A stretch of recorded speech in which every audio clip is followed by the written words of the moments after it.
in the All American Beef message, Yeah, our we're message, live, we're live. real fuckers. What is up, YouTube? What is up, Immortal Coil? Rebecca, appreciate y'all joining. Sorry, I'm running a little bit late. Sorry, Immortal, I didn't catch your Savage Spirituality. Hope it went well. I'll try to catch the replay, but there's just so much going on, and I work 12 hours a day. So thankfully, I can make it for these Thursday streams. Again, appreciate hanging back. We got a good show. We got a couple good topics. Of course, Hail Lobster, Hail His Eminence, the evil Jordan B. Peterson with his 12 rules for life. We'll be discussing that in the SJW. Attack via Marvel. The great writer, the upcoming Superman reboot with Jar Jar Abrams. And we'll be talking some Star Wars. We got Ahsoka news. It's kind of intriguing, actually. Some EU hints, perhaps. I'm not a big EU guy, but maybe that'll make you all happy as well. And, of course, just the shenanigans of this panel. Like always, we got favorite guests, Pop Culture PB in the house. What is up? What are shenanigans? I bring nothing but seriousness. Nothing but. Yeah, we might be talking about a new movement in the works. The release of Padmeverse. Yes. Oh my God, yes. I don't care that they, choked a bitch to death. We can bring it back. I actually like. Well, we won't get into that yet. And my main partner in crime for going on 3 years now, right? We're in 2021. The Rookie Critic. Why did you say that name? What up? Save Mothra. Save Mothra. You were never a king. You weren't even a monster. And we'll probably have a good a new segment, Rookie Reads. That'll be fun because that went well, at least with us in the panel, that went over amazingly. Unexpected. I think we'll fine-tune this and through the coming weeks and stuff, it'll be great. I feel like I'll start getting clipped by people that come in people that want to cancel Angus will be like, God, they make that guy just read it and he sounds insane. They're just gonna have clips of me sounding like an Alex Jones Batman. And of course, Paul Blart, the fourth in this. I was gonna make a vehicle comparison with wheels or something, but it's not there yet for me. But yeah, Paul Blart will be making it as well. What? What? General Zod. I have no idea what that's with Paul Blart. What? He's a mall cop. God, he's a mall cop. What? You ever seen Paul Blart Mall Cop? I just don't think about. I just think of the fat guy who plays him, and then I'm like, I don't think about his name being a movie. I thought that was his name for a while. What's his name? My God, Kevin James. Kevin James. Sorry, my. Just like the fat guy Blart. Fatty. I just thought that was his real name for a while, so I'm like, what does that have to do with anything? But yeah, okay. Before we continue, though, I got to shill, of course, some stuff. So if you want to support this channel, very much appreciated. Don't have the links thrown up in this description, but you can find other videos, Patreon, the Streamlabs, whatever. It's greatly appreciated. It goes to more than just line in my pocket. It goes to help improve coming to you in your ears via streams with equipment. And of course, I'm working on a Comicsgate Meth Gator. And I got a new thing for it. No, damn it. No, you got to find the All American Beef one, dude. What? No, I clicked one of the links you sent me. Oh, shit. Well, go in the store first. Go in the store and find the. He's just in there clicking random links. Just don't show your browser history. Oh yeah. While we're waiting on Rookie, which I appreciate Rookie because my computer sucks. Rebecca, yeah, I am doing good. I'm tired, but I got 2 days off, so this can be more than just a 2-hour stream if it necessitates, if it's organic. Ooh. The organic longer than 2 hours if you need it. I think the ladies like it longer than. Hey, yeah. I was told that if it lasts longer than that and it's organic, you don't have to call the doctor. Yeah, but no, my I mean, what are they schedule. going to do? Yeah, my schedule. It's crazy. Where I work, all the other places in there are 2-on-2 off unless you're like in the office. And of course, I'm a peasant, so I do the real work in the farm. And I switched lines to have a consistent schedule Monday through Friday. And of course, they switched our line to 2-on-2 off again. So I escaped for no damn reason. It ends up,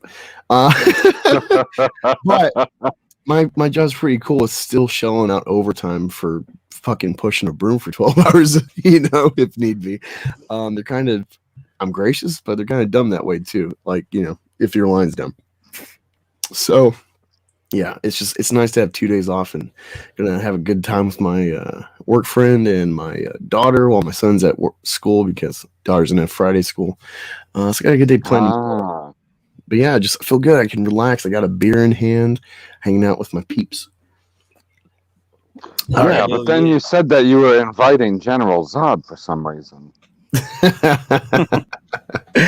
Well, I think he's he's kind of part of this. So I guess we do need an actual villain, even if he's only sea level. But yeah. So what I'm showing you now is here we go. New item. Ooh. For this stream, it's the All American Beef merch. It's got the American Bull, because I'm an Angus of color, and I'm a veteran. So I can't say this. I didn't mean to laugh while you were talking about being a vet, but I was like, "What the hell is wrong with the picture? His horns are all fucked up." It's the strings. Yeah, but yeah, so this merch here, if you're interested in getting it, I appreciate it. But if not, whatever, I get it. The beer bug and stuff hurting your pocket. So what this is of course for the stream, celebrate, have some channel merch for the streams, but 25%, and so I can't say in the blurb on Teespring because they'll just instantly like nuke it, so can't see charity or anything. But yeah, 25% is going to go to a profit, not like, it's 44, but like this item, I'm only going to get, say, like 18. So out of 18 or whatever item you get, the profit, 25% is going to be going to VFW of Ohio, because I live in Ohio. So contribute to my local area, veterans charities. I've actually, not through the VW, through VA, I've actually been admitted in the hospital long term for a while for needed treatment and stuff. And I want to give back, but unfortunately there's like suicide people there. So they don't let them have like hardcover books and stuff. You can't give them a lot of stuff in those facilities. Whoa. I must be uncultured here. How do you kill yourself with a hardcover book? People have found a way, I guess. So you can eat the paper if the paper inside is able to be detachable. Yeah, you can cut your throat, I imagine, with enough paper cuts. I don't know. Yeah, but can't you do that with softcover book? I don't know. It depends on how sharp the edges are, I suppose. But yeah, I actually read Watchmen while I was at this facility because my wife brought it. The facility, better than the movie, I bet. I love the movies. Fuck you. But no, the book's of course amazing. But yeah, anyway, I was in this kind of facility for a couple weeks, and there's not a lot of like entertainment offer besides like just the regular programming on the TV you can flip through, and like broken crayons and shit. And I'd love to like be able to give not crayons, but comics, whatever. And I'm sure the VFW helps fund some of that stuff in conjunction with like the VA and everything. And I just want to give back since I've received help before in these facilities. And yeah, so that's what they'll be going to. And this isn't like a one-time thing or for a month. It's however long this channel runs, hopefully forever. Hopefully this will be up forever. All American Beef, 25% will be going to VFW Ohio. So can't do it now, do it later. Appreciate it, and it's going to be going to a good cause. I, for one, would love to get some veterans some crayons. but that's awesome. Kick ass, some cool merch for the vets. So Rebecca says, "I love Black Angus beef belly." Yeah, I went to Kroger and I got some like going bad soon. I always shop at that section for the meal. I got Nice. some thick ass ribeyes, boneless too. So I'm excited as hell for breakfast nice. tomorrow. I'm gonna have some steak and eggs, and yeah, you know.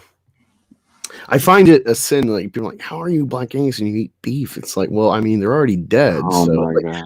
can't let my brethren go to waste. I know, right? You want them to spoil and just be nothing. I mean, at least have their dyingness give you power to move and live. Right? Like, I'm pretty sure when all of the pigs die in the pasture, they get eaten by the other pigs because pigs eat everything. Like, honestly, if you were dying in the snow and your buddy died next to you and you just let the body rot instead of eat him, you're a dick. I mean, you guys remember that episode of The Simpsons, don't you? When they climbed the mountain and then they had to eat the people when they were stuck up there? The who? Oh my gosh, when I actually haven't seen The Simpsons though, but I know what ever? I know the show, but I never watched it. No. Oh my gosh, it's a flashback. It's Homer's dad was a mountain climber and went up there with a bunch of guys long time ago, and then they end up riding one of the corpses down as a sled. Yes, you got to use what you hilarious. can. You got to do what you can with what you got. If it's if instead of just letting it go to waste, I mean, put it to use. They weren't sure if there was one of them that was a cannibal that was left over. And as the body comes to a stop at the bottom of the frickin' mountain, because Homer's riding it down because he climbed up the mountain all by himself to prove that he could do it, it comes to a stop, and his dad's fake teeth fall out of his mouth and end up right on the arm of the corpse that he rode down on, where there was a bite missing. Yeah. Okay. In the chat really quick, we got Peter Griffin Wacky. says, ever eat peanut butter on your Angus beef burger? It's life-changing. What? Yeah, you said it wrong. Ever put peanut butter on your Angus beef burger? Yeah, oh god, that's a horrible Peter Griffin. Yeah, never mind. Yeah. It's Peanut butter on your Angus beef burger? It's life-changing. I haven't heard him enough. I haven't heard Peter Griffin enough to imitate him right now. Yeah, I haven't seen Peter Griffin on my chat in a long time, but I saw him comment the other day on the video and appreciate it. Miss you, buddy. Whoever the hell you actually are behind that account. That's partly why I haven't seen The Simpsons, because there's been and for me, it's like whenever I got around to watching some of those types of shows, there's like a cajillion. There's like South Park, Family Guy, Futurama, all these other ones, and it's like Simpsons. Like, that's kind of always been around, but like, it's never was one that I was like, yeah, I'm going to sit down and watch it. So, no, you don't. You ain't got to sit down and watch it like that. It definitely only has its moments, because it's not like anything ever continues on. From what I heard, though, sometimes I'll check out videos that'll recommend episodes from certain shows and maybe check them out. There was the one where Bart gets an F or something, and he is like, and the whole point was that he always fails, but this time he really, really, really tries. He's going to actually try to not do it, but he still fails.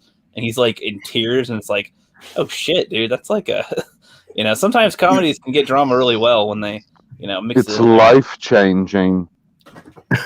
No, mine is, I really love Rick and Morty. That's another one. I can't stand the teeth and mouth animation on that show. I tried to watch it. Everybody recommends it. I'm just like, I just can't. You know who recommended it? I forget. Who recently recommended it? Well, clearly you're not a real person who supports the Snyder Cut, because afterwards you can see recommendations on HBO Max by Zack Snyder, the God. You've got to be kidding. The director. And he recommends, it's weird, some of the movies and stuff he recommended Unforgiven, which I was like, wow, that's a really odd one with all these other ones. I can't remember some of the others, but yeah, Rick and Morty. And I wanted to clip it where he's like, it's deep. Like, it really is a deep show. It's crazy, some of the ideas, and like one of the things that's crazy about it is like the concept of the show. Some of the things they talk about these kind of like I want to say it's cosmic existentialism, which is like Cthulhu type shit, like Lovecraft, like the philosophies and stuff, and like life's meaningless and shit. And they kind of mock like with all their multiple realities and shit he can pierce through and stuff with his tech. It kind of like mocks the system of like shows and repetition and stuff, but it like does it in that format. It's kind of cool, like how they built it and like the hero's journey and stuff. How it's like a very repetitive show with like yes, but the mouths. Yes, thank you. Yeah. And, No, I don't understand that hang up, Rookie. That's ridiculous. You can't get Well, I past guess- the way their mouths look. Why are you looking at their mouths? Well, it's like, I don't know. Maybe it's also just that I don't want to get into another show like that because, like, I just seen enough. Like, I feel like I don't think any of them are bad. I just feel like I've had enough of them. Like, you know, I watched Futurama, I watched Family Guy, I watched South Park, I watched all these ones, and it's like, you know what? I just don't want to get into another one. You know, it's crazy actually thinking about those kind of shows and like the partially the reason why they draw them that way, like simple enough where it's like you can like pump them out for like the actual context of the show, whatever it is. But at the same time, it's like how fast were they pumping out Looney Tunes? Like there's a fuck ton of Looney Tunes, and that's like pretty detailed. Like sure, they like just have like a painting that they're like mapping these like pictures over, but you know this shit's digital now, so it's like they could, you know, the ability They should be pumping it out way faster, is what you're saying. yeah, or like with the whatever system they got, the speed, you would think maybe they could like bridge the gap to have more detail, but I don't know. And you would think that there should be a lot of scenes as far as the individual characters where you could reuse the animation and just put the new background or the new scene around them to save time on making an episode. Yeah, really quick, we got the Ancient One, the new mod in the chat. What's up, Ancient One? What's up, brother? Yeah, I just made a mod and he's hyping us up. We got Carmen Aguilar in the chat. Hello, Carmen. You gonna say anything, Jeff? Oh, I mean, Rookie? Sorry. What's up, Carmen Aguilar? Hey, we got Curtis So YZ as fucking well. white. What is up, man? I haven't seen you in a bit. I haven't been watching Curtis? hardly anything. I'm slowly catching up on people's channels in my feed. It's just like I work 12-hour days and I got kids, so it's like Well, I'm slowly catching up on channels to unsubscribe to. to not associate with, perhaps. Maybe.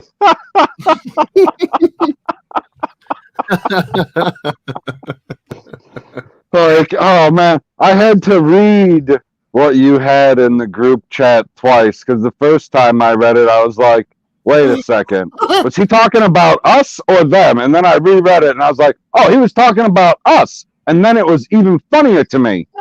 That Then I looked at the little story and I was like, this is hilarious because, you know, they're going to be destroyed because they're selling a building. When you showed it, I was like, what does this have to do with Disney? I actually didn't even realize that was a Disney-owned thingy. I'm like, what? Me either. What is this? What is this? It's like, oh, it's a okay. Yeah, no, But there's then a I saw bunch it. of crap actually this week to talk about, which we'll get into. We haven't even started. It's crazy. We're just bullshitting each other. Catching up. Can you want me to read the other one you sent? The last one, the last quote, the Queen of the Rings. Queen of the Rings. I'm literally devastated. Yeah. Oh my god. Oh my god. Yeah. So this person on Twitter, just says like literally devastated. I was on a date with a guy and he asked, "Where are you gonna go, ma'am?" And I told him to be careful not to misgender someone before you call them the wrong thing. And he said, I could tell this ain't gonna work out, and pulled over and made me get out of his car and then called me a faggot. Why are men? Oh, that's a king right there. You don't put up with that bullshit. He's like, yeah. Oh, before you get the gender wrong, he's like, no. Yeah, right. No, I saw your one comment on the thread, Angus. Soy. Just one word. Responding to somebody. Yeah, some guy's like, blah, blah, blah. It was pretty good until he said that last thing. And it's like, soy. That's the fact you're on you're feigning support for this guy, but he said the F word to like wait, blue hair freak. is that what he was mad about? Oh. Yeah, that's what I'm saying. That's why I said soy.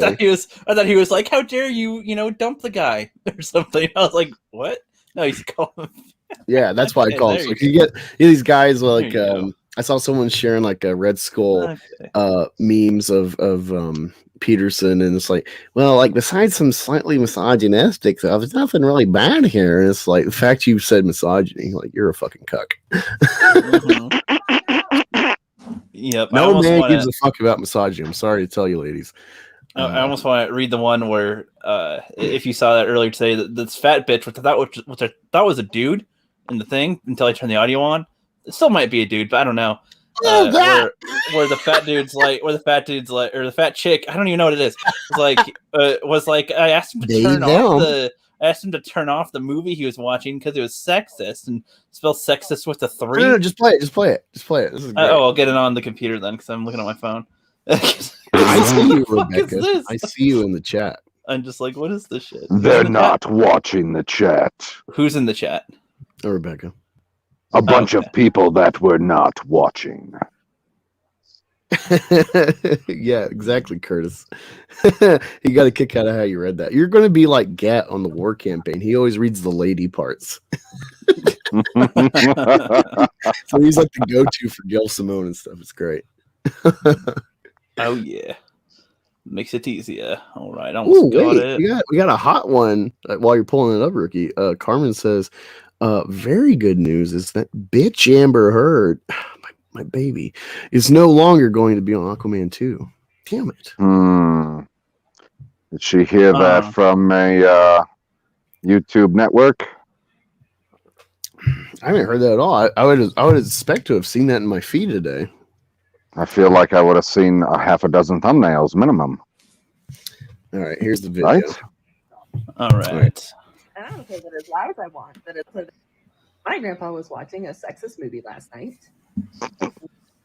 I asked him to turn it off so that I could talk to him about how and why it was sexist and why I didn't want him to watch it in front of me. He told me I really couldn't tell this was a dude about other people's actions. or chick.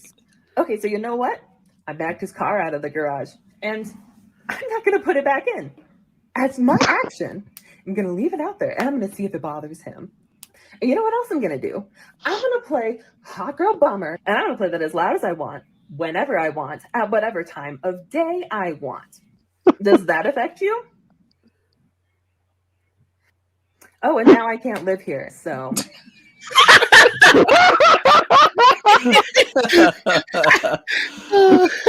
She cut out the part or the dad's like, get the fuck out of my house. You got till morning to leave. Here's the person who made the video, General Zod. Oh shit! That most certainly. Okay, hold on a second. No, that's me. Play it again for you, Zod. Who are you having stand in for this channel? Wait, hold on. I need to make sure I got before this. This white circle talks. Circle. She's talking about who? Her grandpa. Her grandpa? Yeah, her grandpa said she was like, it's sexist, and he's like, nah, it's fine. Let them do their shit. What movie? I don't know. Just something supposedly sexist. Something that's sexist. A good movie. That could be some anything. Spectacular movie. I bet. Could be anything. Could be anything. I'm surprised her hair isn't blue. Yeah, I thought it was a guy at first, and then I hear the voice, and then I'm still kind of not sure, really. So. I mean, you'd have to ask it. Wait, how has no one done this? Amber Alerts, like an Amber Heard news channel. How's no one done that? I'm sure that one exists. I'm sure that's been done before. I don't know if that's gonna go over well. Everyone's gonna be like, "What child is missing?" Right. Because that's the first thing that comes up, because every time it freaking goes off on my goddamn phone, it goes off a dozen fucking times for the same one. And I was like, I already know my eyes are fucking peeled. I'm in the woods. They're not driving around me. Yep. I mean, yeah. I imagine that'd be the furthest from where you'd find an Amber Alert. But then again, you do live like in the middle of nowhere, so it's totally fucking possible. You know what? I might have to get into this Amber Heard news stuff because I can use it to my advantage against Biden. What I ain't get is it because there's been a shadow banned on Twitter, or that every time you mention her name, videos get hit with some kind of strike, or because Instagram blocked a bunch of people that they claimed were bots. They blocked 150 people, and I can guarantee you about 5 of them were maybe fake accounts. Well, no, this is why, okay? This is from Pink Villa, whatever that site is. It says, Ryan Reynolds, Blake Lively, Amber Heard, and other celebrities who got vaccinated for COVID-19. You sound like Tom Hanks from from Forrest Gump when you read that. What? No. You're getting nasally toward the end, like then she wanted to go out back and do the truck like a hillbilly Tom Hanks. Dude, I'm gonna have to drive your ass when you come out to Ohio someday. I'm gonna have to drive your ass back to where I'm from in Oklahoma. Then you'll see. Like, I remember we went to the truck. Whoa! You're going the wrong way. He's talking about the hillbillies that are to the south of you. She was asking for a salad, and it's like, what dressings you got? It's like, oh, you got oil and vinegar and this and that. And she's like, what? And it's like, they said oil. I'm like, you can't figure it out. Like, but that like really stuck out to her. And it's like, I'm used to it, even though I don't really have an accent from what I know, besides like y'all or something, you know. But no, you're from the Midwest. I did hear one person one time say, I'll have some oil. I'm like, oil and vinegar. She said oil and vinegar, and I'm like, huh? And she's like, oil and vinegar. I'm like, are you kidding with me? It's just oil and vinegar. Like oil? Oh. No. Oh. I'm like, oh, you must have been cursed by a witch to not be able to say or oil. O-L apostrophe. But yeah, I will take charge of the anti-Amber mob, and I will red pill them against the vaccine because Amber Heard took it. So do not take it. Justice for them. Actually, I think this might be working on. I'm like, I see your plan, sir. Well played. Interesting. Angus likes to lead us on a trail with his thing. It's like I fed you a crumb and now figure out where it's leading to, and then it's like, oh shit, China, the prize. Carmen, hi. I can't type because if you didn't notice my white icon, I'm on the security phone right now. But mine's a piece of shit. Take a picture of your fucking face and upload it, you twat. No? Take a picture of your face. But then people are staring at my face, and it's all weird because my face isn't moving. Put a picture of with the little things moving around, and they're like, "What the fuck is going on?" It's like Inception. Yeah. When they were talking about Paul Blart a while ago, I had no idea why they brought him up. I'm just like, I was like, what does that have to do with anything? And it's like, oh, he's referencing Zod somehow. I'm like, what? But then also when he said that, I thought about the Superman Zod, and I'm like, what the hell does this have to do that I'm picturing Paul Blart fighting Zod? And I don't know what the fuck is going on anymore. I'm honestly thinking about doing an Amber Alert video. Do it. Just to see what feedback I get for like, don't justice for that. Do not get the vaccine. The witch Amber Heard did. So it's already working. Carmen just had a response and said, "Shit, I already got the vaccine." Hold on. Do you know, or do we know? Does anybody know which company she got it from? Oh, because there's like 3 of them, right? From LexCorp or something. Wayne Manners. I don't know what you mean. No, ask Zod. He could probably think of like half a dozen companies that are in DC.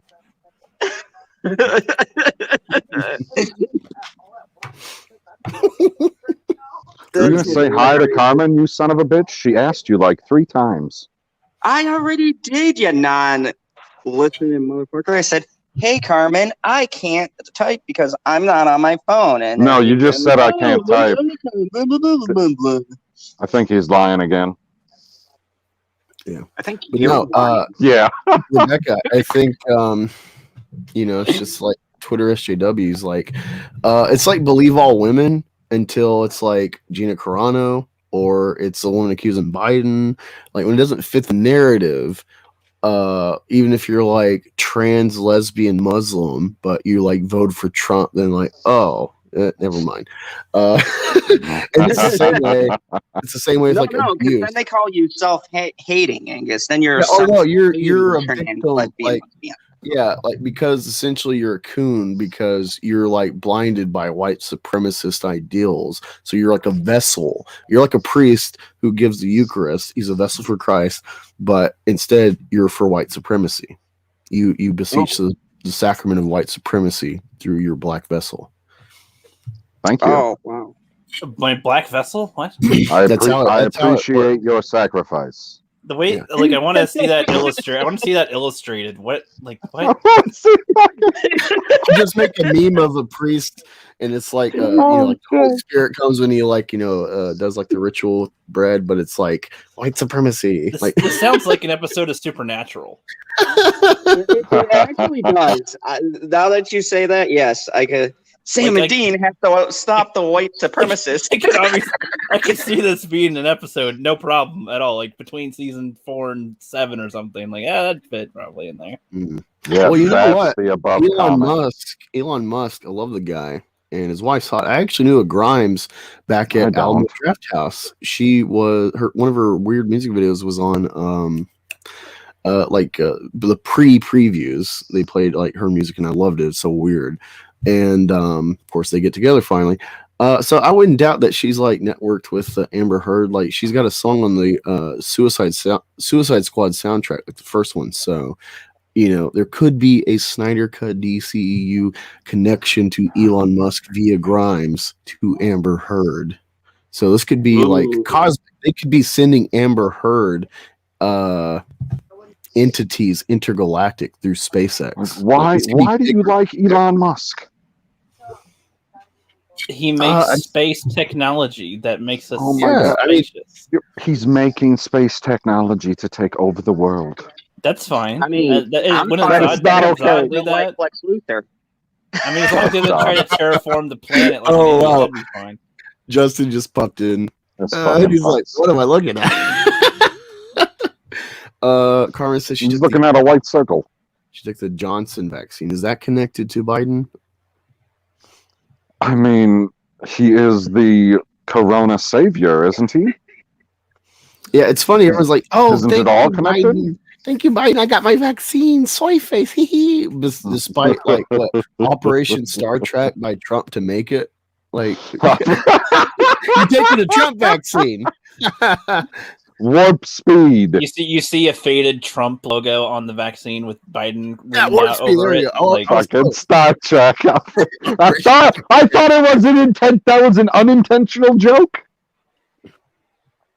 That was pretty good.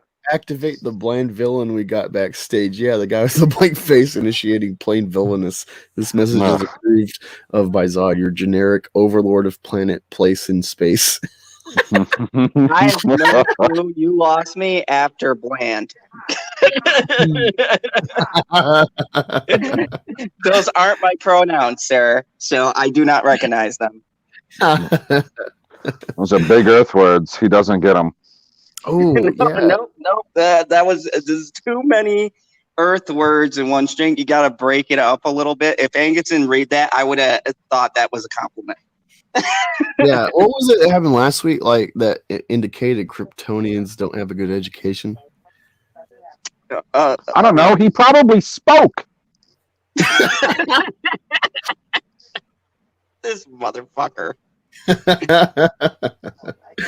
But yeah, speaking of shadow bans, it's just become in light. If you didn't know, if you didn't see it, with channels you're not associated with,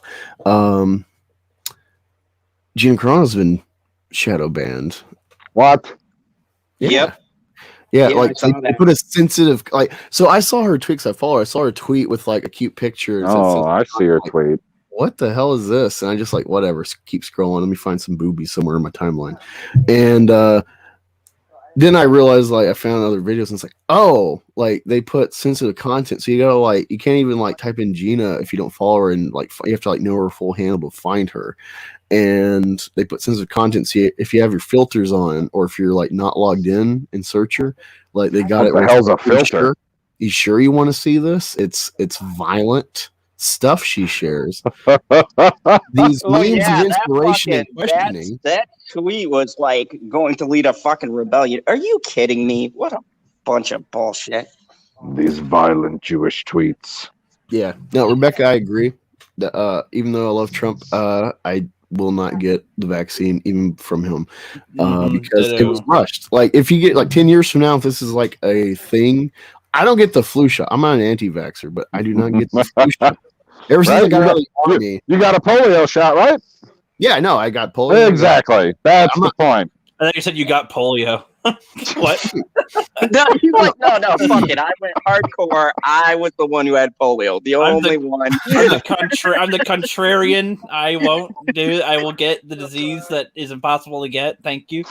But yeah, no, for real. I like I'm not anti-vax. I've sat with doctors. I've talked like, what is this? Autism crap. They talk about vaccine. Like this was some stupid thing that they tried to blame on aluminum. Something in the vaccine causing autism. Autism is just more recognized now, and it's like a spectrum of a window. It's it's just like we have more knowledge now. It's like schizophrenia was probably the people getting killed in the Salem witch trials, but they thought it was demons. They didn't have science. Same thing with they were screaming too loud. They were clearly doing a ritual. I'll burn someone at the stake who fucking wakes me up at 2 a.m. I'm gonna kill our fucking neighbor. I can hear him snore through the fucking walls. But yeah, people like that burned at the stake. Ever since I left the army, I have not gotten a flu shot, and I have not gotten sick. I'm not saying that you couldn't get sick from the flu, or I couldn't, but I think I had a better immune system not getting it, and just being exposed to all sorts of different people through the workforce and in like Kroger and stuff than getting it. The shot. They're shaking hands, sniffing babies. I mean, naturally, I try to keep before the COVID. When I'm at the grocery store, the further away I am from people, the better, because they're all stupid. So it's like if I can be away from their stupidness, then that's fine with me. But before the COVID. Well, here's the thing: the flu shot versus like measles, polio, etc. All right, so those are proven. They've essentially been diseases eradicated in the Western world, if not globally. But with like flu, what they do is they project X amount of strands, and they make a cocktail to fight those like 10, 12 strands that they project will be prevalent. Okay, so that's why bird flu, swine flu, that's why those things blow up, because they didn't have them in the vaccines. They know about them. It's not like it's a new thing, but they didn't project it getting big. And so then Rookie, it's not on the rocks. It's in a little shooter. Okay. Yeah. And so that's okay. So flu is something we've been studying and vaccinating for I don't know, probably 100 years, give or take. And we still keeps kicking our ass. At best, when you get a shot, you get a 33% chance of protection, through a cocktail of like, this is our forecast for months in advance. And you see like all these things pop up, and it didn't protect them at all. Yeah. And something about like a 1-year rush vaccine for something that's already supposedly mutating. Of course it's going to mutate, but when so many people already got it before. Yeah, like because I've been going through the temp route and going through a bunch of different jobs that get lots of people through them, and like no one gets sick. Like this isn't a big deal. That's why, and I get like there's actually exposed people, high risk, like respiratory or old people, but like it's been shown with all the stats, like you're not going to die from this unless you're old or fat or respiratory compromise. You get these one exceptions, like an Olympian who got it and he had like the traits to be exposed. That's why I'm against this whole crap. I'm against the fear mongering. And that's why I won't get the vaccine. If it becomes something prevalent in like, this is a pandemic, quote unquote. No, the Black Plague killed 50% of the European population. That's a pandemic. Yeah, I feel like we'd be seeing more bodies. 25% of the world population. Yeah. Yeah. I mean, yeah. Oh, go ahead. Bianca Yeah, I says say, like, the vaccine will make you gay or gayer if that's possible. Exactly. What's up, Bianca? I mean, if you gotta, if you're into that, that might be up your. Don't incentivize. Don't target the gay community, Bianca. Didn't they say there's a vaccine for the asshole? Oh What no! the fuck? China. that- Wait, there's like to cure Biden- me from being an asshole? Biden Like, people no, went just- to China and they did anal swabs for COVID testing, and then they're like, No, "Whoops, that's right. I didn't need to do that." I thought they said that's how you get the vaccine was through like a dildo or something. I don't know. I didn't know if that was real or not. I can't tell it's real or fake anymore. Ever. Could you picture them? They were like, "Oh, this is how you have to do it," and then they're like, "All right, April Fool," and this guy's bent over with a swab up his ass. Well, it's like, in my head, Here. and a couple years ago I'd go, "There's no way that exists," but now I'm like, that probably exists. Like, it's probably a way to distribute medicine. I don't know. It's probably a way to distribute medicine. Everybody loves to take it rectally. I just wanted to throw out a conspiracy here for a second for you guys, Fuck. being that we're on the apocalypse subject. So, does anyone feel? Yeah, well, I'm evil, so I got to throw these out. Does anybody feel that this has been a way to not only control what businesses are dictating the market right now, but to keep us all indoors, like, maybe subscribing to 5 different streaming services so that we can watch one movie on every platform and then never watch another fucking thing on it?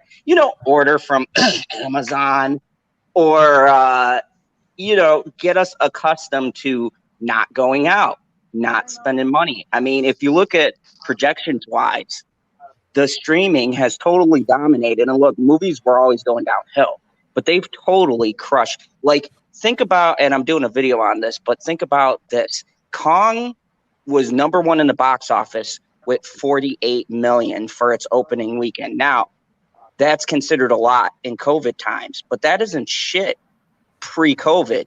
A movie would be number 1 opening weekend with at least 60 million, especially if it's a $230 million blockbuster.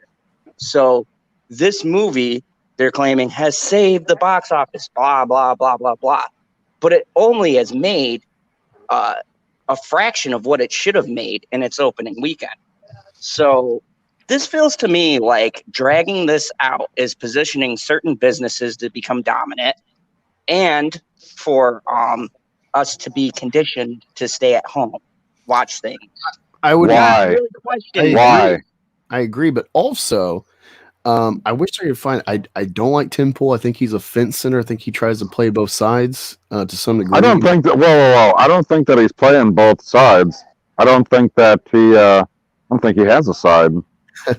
Well, it's definitely the algorithm game and all that for sure. But also, like he you could say he's like in the red pill, like political kind of spectrum. Or No, he has the strangest.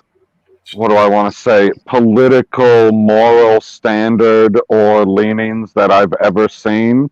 It's the most jagged line. He's like, I agree with these people on this issue, which is incredibly liberal. And then I agree with these people on this issue, which is incredibly conservative. I was like, how did that happen? Yeah. But I'll give him credit when it's due, and he does cover some good stuff. I think it was from Washington Post, which is like crazy that they would publish this, given their stance and being owned by Jeff Bezos.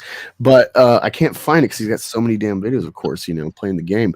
But it was a very interesting article. It was essentially an opinion piece saying that, like, pretty much hinting that science can't be trusted right now because it's like, well, who's in control of the science stuff? Because when there was anti-lockdown protests, it was like super spreader and white supremacists, and there's the Second Amendment. They've got their guns and stuff. This is violent, even though like nothing's going on because everyone's got strapped, law and order via the populace. But then cities are burned down because of George Kirby and others. And they're like, oh, everyone's wearing a mask, even though they're like crammed like a sardine in the streets and stuff and insulting people and shit. And it's like no COVID surge in BLM protests. And like it was showing like, oh yeah, you see how like the science will be slanted via the political issue at hand. and I can't find that video or that article, but that's Didn't that's they what didn't they also say that COVID would hit black people harder than white people? But then they've been going with that forever since this. They're like, oh, it's hard, it's affecting them worse, and it's like, what, like how? Like, do they got some genetic issue? In their core for the melanin count to be targeted, like not every black person has sickle cell. I have my melanin detector device that's now an app on my phone, and I can detect what melanin you are. Ooh, fancy. Cameron in the chat said, "You guys didn't read my chat." Wait, I think she's referring to, "Did you guys get your COVID shots?" No, I did not. Absolutely. No. I'm Kryptonian. I'm immune to everything. Yes, I'm trying to put you in the chat. Unapologetic Kami says, y'all want to hear something funny? Trump GDP average was 0.95%. Whoa. Does Rookie do a Russian accent? You tell me, my friend. Comrade, is it okay? I'm Russian. Okay, can you put that comment back up? For the underground or for the unapologetic comic one? Yeah. Kami. Try again. Do y'all want to hear something funny? Trump's GDP average was 0.95%. The worst in U.S. history. that was good. I feel like you gotta have a communist accent for a commie, right? I like the image. It's communist Santa, so I guess he's going to evenly distribute the gifts.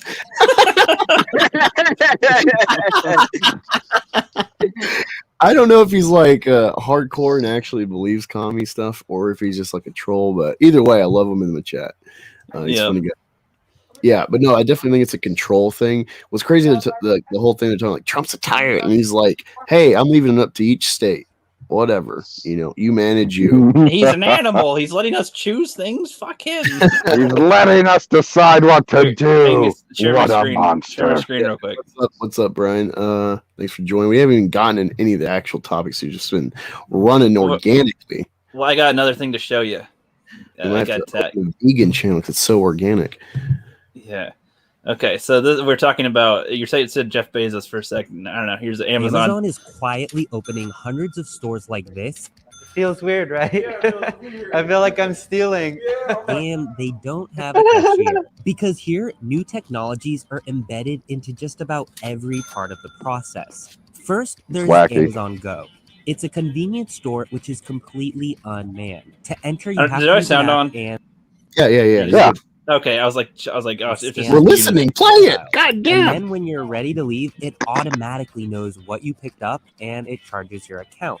So no matter what you grab while you're in the store and whatever you put back, it just knows.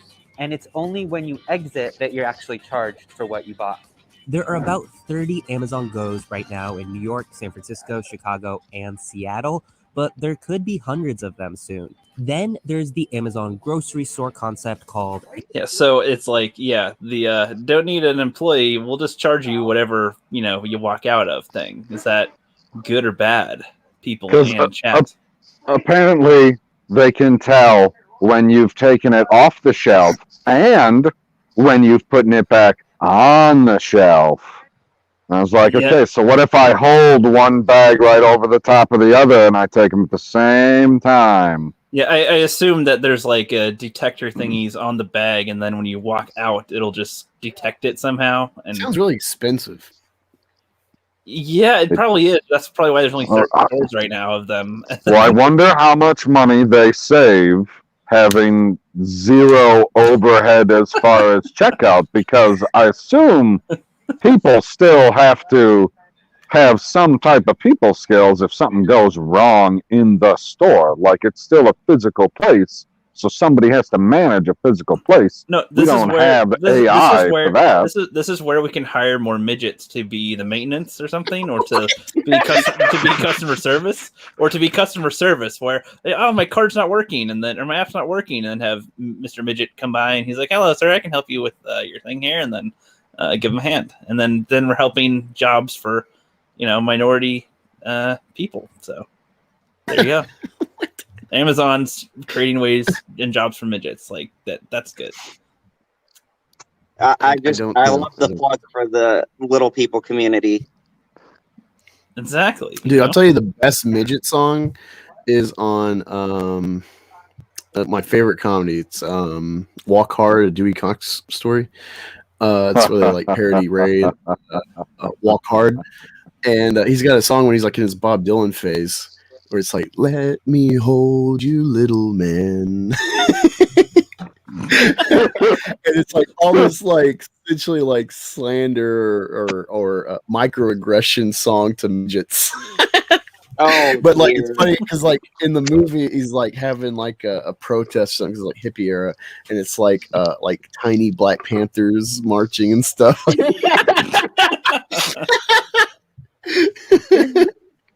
That sounds amazing. Yeah, we had 10 people watching earlier. How many likes we got? Ancient one. I don't have YouTube pulled up. We got Stone Cold Jeremy in the house.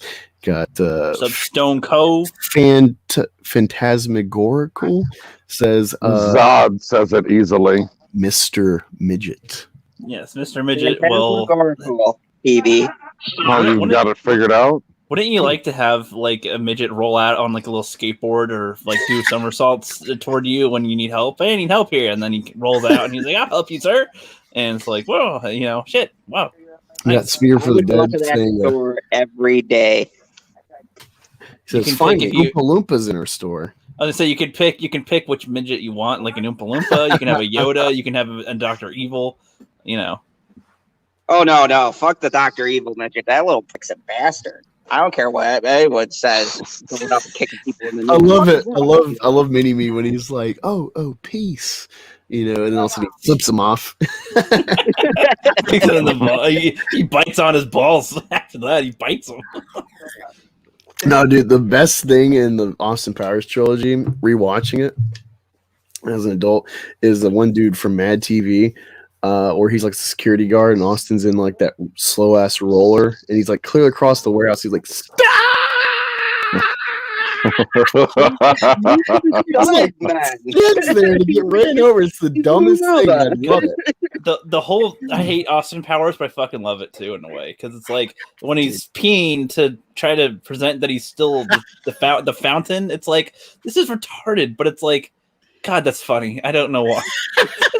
It's like especially when he's like kicking his leg, just like shadows, doing rock paper scissors with his dong, essentially with the little guy. It's like, oh my God, what the hell is this stupid movie? It's one of those It's one of those movies that I'm like, I hate it so much, but I don't want to look away. Hey, that's like me and Ghostbusters, but I gotta admit that clip for the new Ghostbusters with the little marshmallows, that was funny. I'm assuming that's like in a dream or some shit, but that was funny. Like they're like making themselves s'mores, and it's like taking like a nice little like nap in a s'mores blanket. I was like, that's funny. I don't understand what the point of that was. It's like, I don't either. We're evil fuckers. Let's eat each other. What? Ricky, I don't think he has seen Blade Runner. I've seen, I think, the final cut. I haven't seen the director's cut. The final cut. But dude, I can't wait till we get the Snyder cut, the original theatrical version. The one Harrison Ford sends you with a sweater. Do you know what the sun looks like? Are you talking to me? Oh. No, the guy who's seen every cut of fucking Blade Runner. There's more than one. That movie is a fucking dude. You gotta be careful with blades. This could be really sharp with all those cuts. Gotta be careful. Yeah, Ricky. I don't know if he means Ghostbusters clip from the new one or if he means Austin Powers, but he's like, it's ridiculous, funny. Oh yeah, I'd agree to either one. I almost became a Ghostbusters fan, but I remember the first movie is trash. Yeah. I don't know how you can say this blasphemy on air. I don't know how people can say Ghostbusters is good on air, to be honest. It's like, because then they go, but look at the cast. And then they go, look at the cast. And I'm like, the cast is shit. I don't care. PB's just like seething. I can tell. I can hear him growling. He's like summoning. He's like, I promised I wouldn't unleash the curse that would turn me into the evil werewolf Hulk or something, but I'm going to let it out now. He's like the shrieking mad Wojak. No, I'm calm. I'm calm. I'd be like, so name one positive thing about Ghostbusters that isn't look at the cast. Okay, Yeah, see, there's when Rick Moranis got punched in New York, everyone's like, fucking like justice for Rick Moranis or whatever, and I'm just like, he's got a punchable face. Like, I'm kind of glad he got punched. Honestly, okay, I'm gonna be honest with you. There, he does have a punchable face. I'm not. He's very irritating. I do agree. I do agree with this one point. Like Rick Moranis, I don't know why they tried to push him as an actor so hard. I mean, don't get me wrong. I like Honey, I Shrunk the Kids and all that, but he's not a bad actor. He's just got that annoying look. Like he's the neighbor where you would be like, God, why the fuck are you still talking about shit I don't care about? Fuck. With your stupid fucking glasses. If they had a scene in Ghostbusters where, like Groundhog Day, where he's like, "Hi, Ned," and punches him, like that would be great. I would own every copy of every version of Ghostbusters if that one scene was in there, but it's not. The one thing that I smirked at. All right, here's my thing with Ghostbusters. Right, surprisingly, I always thought my mom would have liked this movie, given the crap she likes. But yeah, she apparently doesn't like it either, which is weird. But I watched it knowing all the hype, loving the bullshitters, and I'm always talking about Ghostbusters. It's so great. And I'm going in like open-minded, really excited to like finally be in with the group, knowing Ghostbusters and all the jokes. And I smirked at the card joke at the beginning of the college because he's trying to like get with the student. It's like, and then I was literally just like, wasted 2 hours of my life waiting for this movie to be funny after that.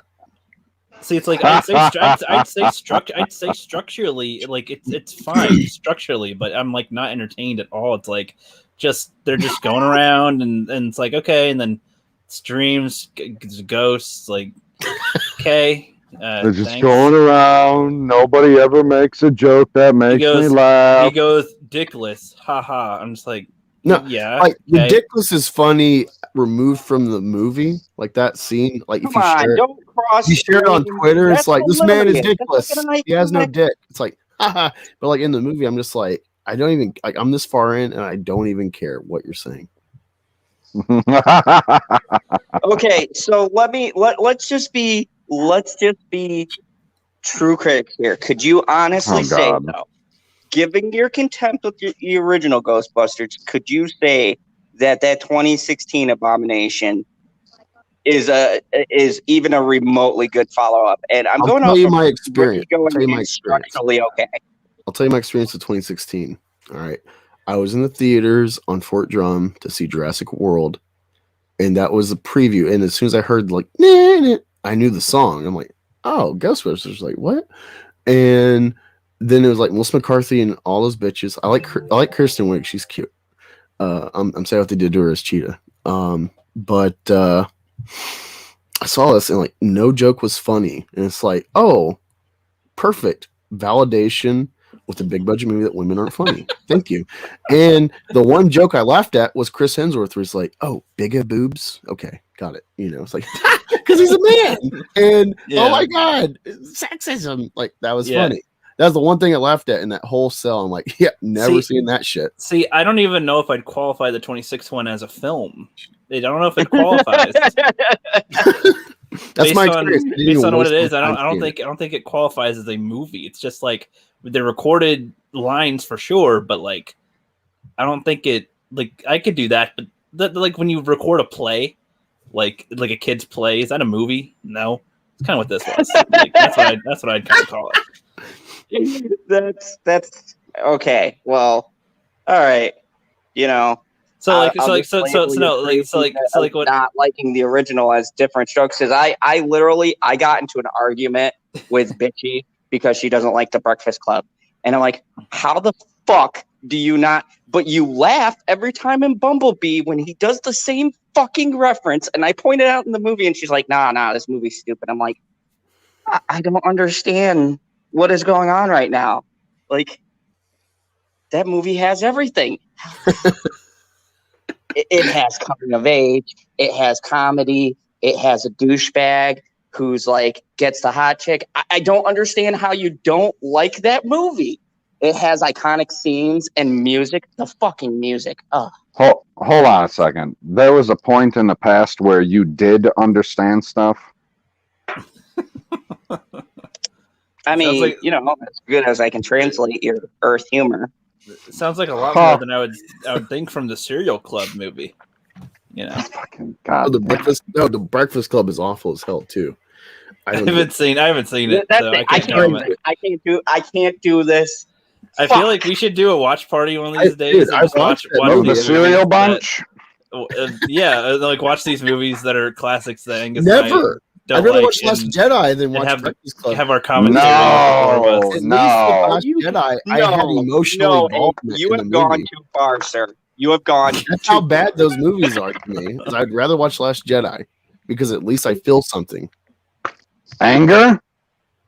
Yeah, I'd rather feel that than just be like, why am I here? I could literally just lay in bed and feel beter. Interesting. I can't make that. I agree with you. I don't understand how an Earthling could not watch like a classic cinema such as that masterpiece. See, I think Phantasmagorical's like, oh my God, who is this guy? Well, she's referring to me. I am the rookie critic who hasn't seen everything, but also doesn't like everything either. So we'll see. Angus is, he's Angus. Yeah, no, I've experienced Rookie, like how y'all are feeling about Ghostbusters and my feeling about it. Like, it's not that bad, but Rookie's like, he finally saw Alien 79, which I'm like, this is so much better than Aliens, even though I've rewatched Aliens just recently, like a month ago, and I'm like, damn, this is such a fluid plot. God damn, why did I never pay attention younger? It's so damn good. But I still love Alien more because it is a real character to be afraid of. But he saw Alien, and he was just like, eh. I'm like, the effects are awesome, but yeah. I'm an art house on that, Angus. I think Aliens, but it's comparing two great movies that have a different spin on them, because Aliens is a lot more action based, very shit happening. There is actually funny jokes. My favorite is Game Over. If you guys see me memeing that all the time. But with Alien, that to me is more of the horror that the Alien series is supposed to be. It's very claustrophobic, very intense. Yeah, especially that scene where the dude's in the corridor moving around and the thing's right above him and she's screaming, "It's right above you!" Oh my God! That shit is scary. Watching that shit as a kid in the middle of the night, and then I'm fucking looking around. It's the one thing that freaks me out still watching Alien is the face hugger, because I fucking hate spiders. I do like spiders, cool, but they scare me. And a face hugger, especially in Alien Covenant, where they CGI'd that shit and it's really fluid moving, and holy fuck, no, yeah, stop. those are freaky. See, I'll admit, the concepts are freaky, and a lot of it is decent. There's a lot there, but I guess it's more with people's reactions to certain things about the film that I just don't agree with at all. When they say he doesn't waste 1 second of time in the movie or something, it's no, there's a lot I'd cut out of Alien probably. I don't know. There's a lot of nonsense. With Alien, what's so cool is with Ridley Scott and Blade Runner and just everything he does. Even as more action, Kingdom of Heaven, which is more towards the bottom of his creations and stuff, but he's a guy he's an art house style director. He takes his time, and I love that. That's why I love Denis Villeneuve in Arrival. It's my favorite film. Is it's an anti-blockbuster. It's not here to boom pow ping pow. It's I'm deliberately filming the shit. I'm taking my time to guide you in. I get I get that entirely, and I feel often I know you're not saying this, but most people will go, you just want to when I say I don't like Alien or something, they'll go, you just want big action kapowie boom stuff. It's no, I'm good with people taking their time, but what are you doing with that time? And it seems some ships landing. And it's like, Right, okay, like, are you it's trying like to pick up a hammer on a table? Stuff here. It's like, well, it's kind of like in the Snyderverse, where it's like the slow motion on a car door being shut, or he's catching a football. It's like, can you slow mo on like on the moments that you want us to feel something? Because when you're just doing it for everything, I'm not caring anymore. It's just like, okay, it's all slow motion. No, Thank you. This is a waste of time. We go in ultra slow mo. We should go in slow mo when we talk. We'll just be like, the deep voice here, but like with aliens, this is the other thing too. Like Angus and I argue on this sometimes, where it's like you feel like aliens makes the alien like the xenomorph not as scary, right? Is what you kind of think. Yeah, it's exactly what Stranger Things did with the Demogorgons. But see, I disagree completely because I'd say in a way it can amplify. The only thing I don't like is that they kind of make them look like drones as far as like literally like there's a queen that commands them all. But other than that, I mean, with the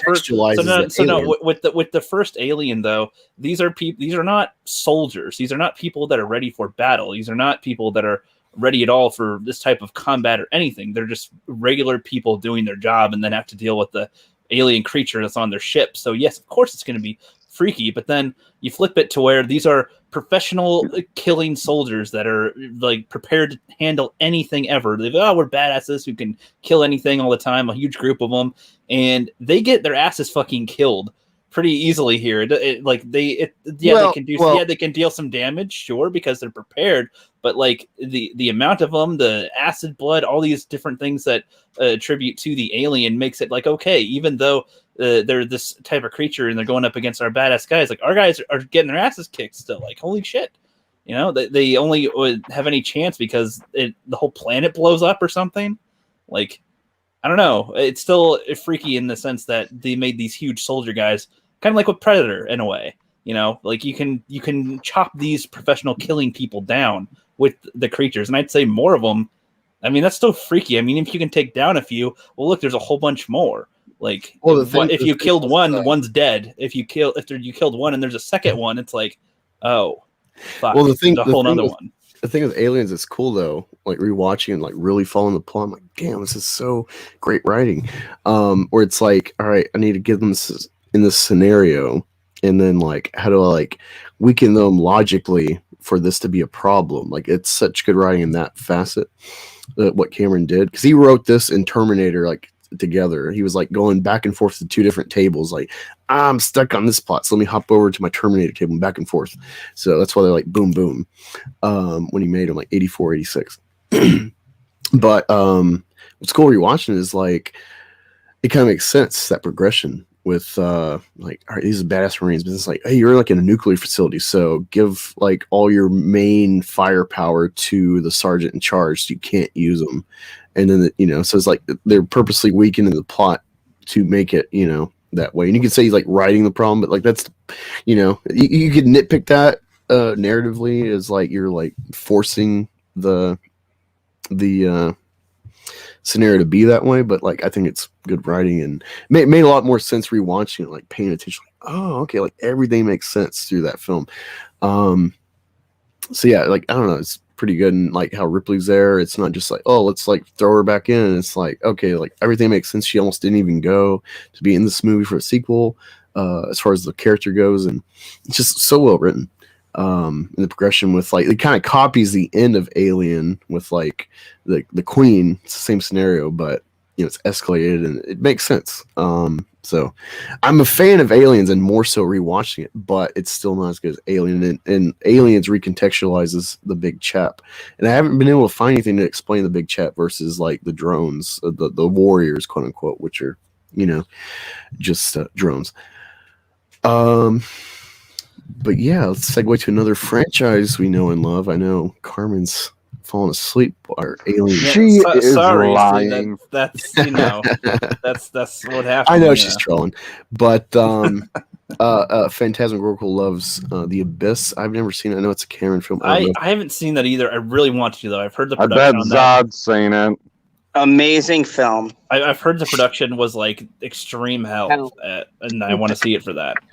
But yeah, I got some news Ahsoka series has unveiled the plot, which I was watching Echo Base talk about it, and it was like, yeah, I predict this, and it's like that's exactly what it is, and it could have just been scripted, but I think like it was kind of, I guess, set up in Rebels. I never finished season 4. I just watched the like end stuff. I know like about like the window whatever. Like I own season 1 through 3. I've never rewatched them because it's an awful show. There's just a couple cool scenes with Vader, Ahsoka, Darth Maul and the Inquisitors in Ahsoka, and the Inquisitor. Like there's cool things, but it takes forever to slog through the stupid kiddie shit. And it's not like, oh, it's a kid show. It's like, dude, look at Clone Wars. Even the first season kept me interested.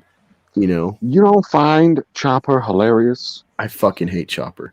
Oh, my God. I thought, you see, for a second, I thought you were saying Chomper, like from Land Before Time, and that's more interesting. I love Chopper. That's more interesting. He's a Shark-Tooth Island. Yes. I always rooted for the bad dinosaurs. I was, you know, like when like my mommy's dead, I'm like, good, you fucking leaf eater. Fuck you. Leaf eater. You goddamn. I want to call a vegetarian that, you fucking leaf eater. That sounds like it's a little racist. Actually, I'm going to keep that. Next time I see bitch eating a salad, I'm going to be like, you fucking leaf eater. The leaf eaters always talking about, I don't eat if y'all in the chat don't know, like as a kid, I was already like deranged. Like I love bad guys, bad characters. So like when I watch Alien, I'm rooting for the big chap. When I watch Jurassic Park, I'm rooting for the Velociraptor to open the door and eat those fucking kids. It's like, they're right there. Just get them. God, get them. Get them. Sick them. You know, like that, or like Return of the Jedi. Those are kind of like masochistic endeavors where I'm like, maybe I saw the wrong cut, and like Vader wins and Luke's evil, and it's like, fuck, no, he's a Jedi, he's a good guy. Fuck, damn it. You know, it's good storytelling, but I'm like, man, why can't the bad guys win for real? All right, Dad, I'll join you if we could play baseball, because you never did when we were kids. So that'd be nice. Thank you. That'd be great if Return of the Jedi ended with like Luke and Vader tossing like a force ball like in Guardians of the Galaxy 2. I don't see what's stopping directors now from like making just different versions of their film. Like, okay, so we're gonna film the movie and release this way, and then in like 2 years we'll release a different version where the opposite ending happens or something. Yeah, like Force Unleashed. With video games, like let's just have different endings for our movies and stuff. Just have different events happen. Oh, I thought you were just gonna say release another cut where they turn all of the villains into bitches. Well, it's like you could have that version. That one of 10 versions. Why not? Like I'm surprised they don't. You know, especially after Snyder stuff. But I don't know. We'll see. I don't think that was a good example for them to start on for having more content and redoing it, kind of. So I don't know. It's a shit example. I'm not sure. But yeah. He was talking about Alien. He's talking about the spaceship and time and all that. So yeah, apparently the plot of Ahsoka is going to be she's seeking out the evil Thrawn and also Ezra Bridger, the Jedi kid from Rebels. Yeah, they got stolen by the space squids. I was excited for that check. Ooh, Mexican's going to be the colored kid from Rebels. And nope, he's a stupid hacker guy. Wait, so what was the topic? What was the topic? The new topic is the Ahsoka show. And it's flopped, which was, there's an Ahsoka show now? Years ago. Oh my God, guys. You didn't know that? I'm gonna look it up real quick. I'm so behind on stuff. Hold on, guys. Where were you the fucking day when they released all of the shows they were making? My God. Like the Power Ranger Knights of the Old Republic or something. Is that what the hell? I literally was just bidding on an Ahsoka toy for my collection, and I lost by $3. All right, I'm gonna watch the trailer now and give my thoughts. Oh, here we go. Wait, what trailer? There's a trailer? The Ahsoka. What? You said there's an Ahsoka. You said there's an Ahsoka trailer 2 seconds ago. No, I released the plot. The general plot line is. Oh, there's no trailer? Oh, fuck that then. What the hell's the. What are you looking at? Well, because then it says. Hold on. And then it says, it's a tribute. Are you watching a fan trailer right now? Oh, it says it says tribute. Okay. Never mind. Oh, dear God. I was about to be like, this is dumb. It's just showing old footage. If it Oops. What a dumbass. Let's see some laughs in the chat. I didn't look at the title. I just clicked on the first thing I Point saw. and laugh at the nerd. Holy fuck! Well, Wait a second. It's the trailer. So all of a sudden, he went from being months behind to a fucking week ahead of us, and I was like, "Holy shit, I'm behind now." Well, everybody was like, "What just came out recently?" I'm like, "They already have that out." Wow. I thought you meant like, oh, they're doing a show. It's like, yeah, they released it like the end of the year. You know, that I was confused. I was like, you know? wait, I thought they were making that like 3 years from now or something. I don't know. Like, Phantasmagorical called you boomer, so you're pulling like an EVS right now. I'm 27. Oh my god. That makes it worse. Oh my god. Right, he has an excuse. He's got pie on the brain. I'm the rookie critic. That means you're a rookie about criticizing, not about. I'm a connoisseur of rookie-tism. I can critically think you into a corner, but that don't mean I know shit about every movie that's coming out. It's not a movie. It's a TV show. Oh, what's the difference? Yeah, well, apparently, from what I gathered from Echo Base, they're going to be loosely adapting the Heir to the Empire trilogy. So EU people can, I guess, grimace that they pulled from the EU. Oh, RK Rage Post is gonna go crazy again. He's gonna be like, well, here's the thing. This continuity, right? The EU is gospel. They're ruining Thrawn. Wait, who could be an awful casting for Thrawn since everyone's like, oh, Thrawn is so fucking cool? I don't know. I never really used, so you could totally be cool. Everybody said the dude they casted in Aladdin who played Jafar. Have him play. No, if you want somebody. Will Smith. You know, in the chat, I want to see some really bad casting for Thrawn. If you're like an EU fan, no Thrawn. Forrest Gump. I thought Zad was suggesting Will Smith. I got something better. For Forrest Gump. Because Forrest Gump, like, you know, you watch Tropic Thunder, he talks about, you know, never go full retard. He's like, you know, Forrest Gump, he's like, he's a Vietnam veteran. He's a hero. You know, he's won a Medal of Honor. You know, he played ping pong. Boy, smart, you know. You could have. Oh, sorry, go ahead.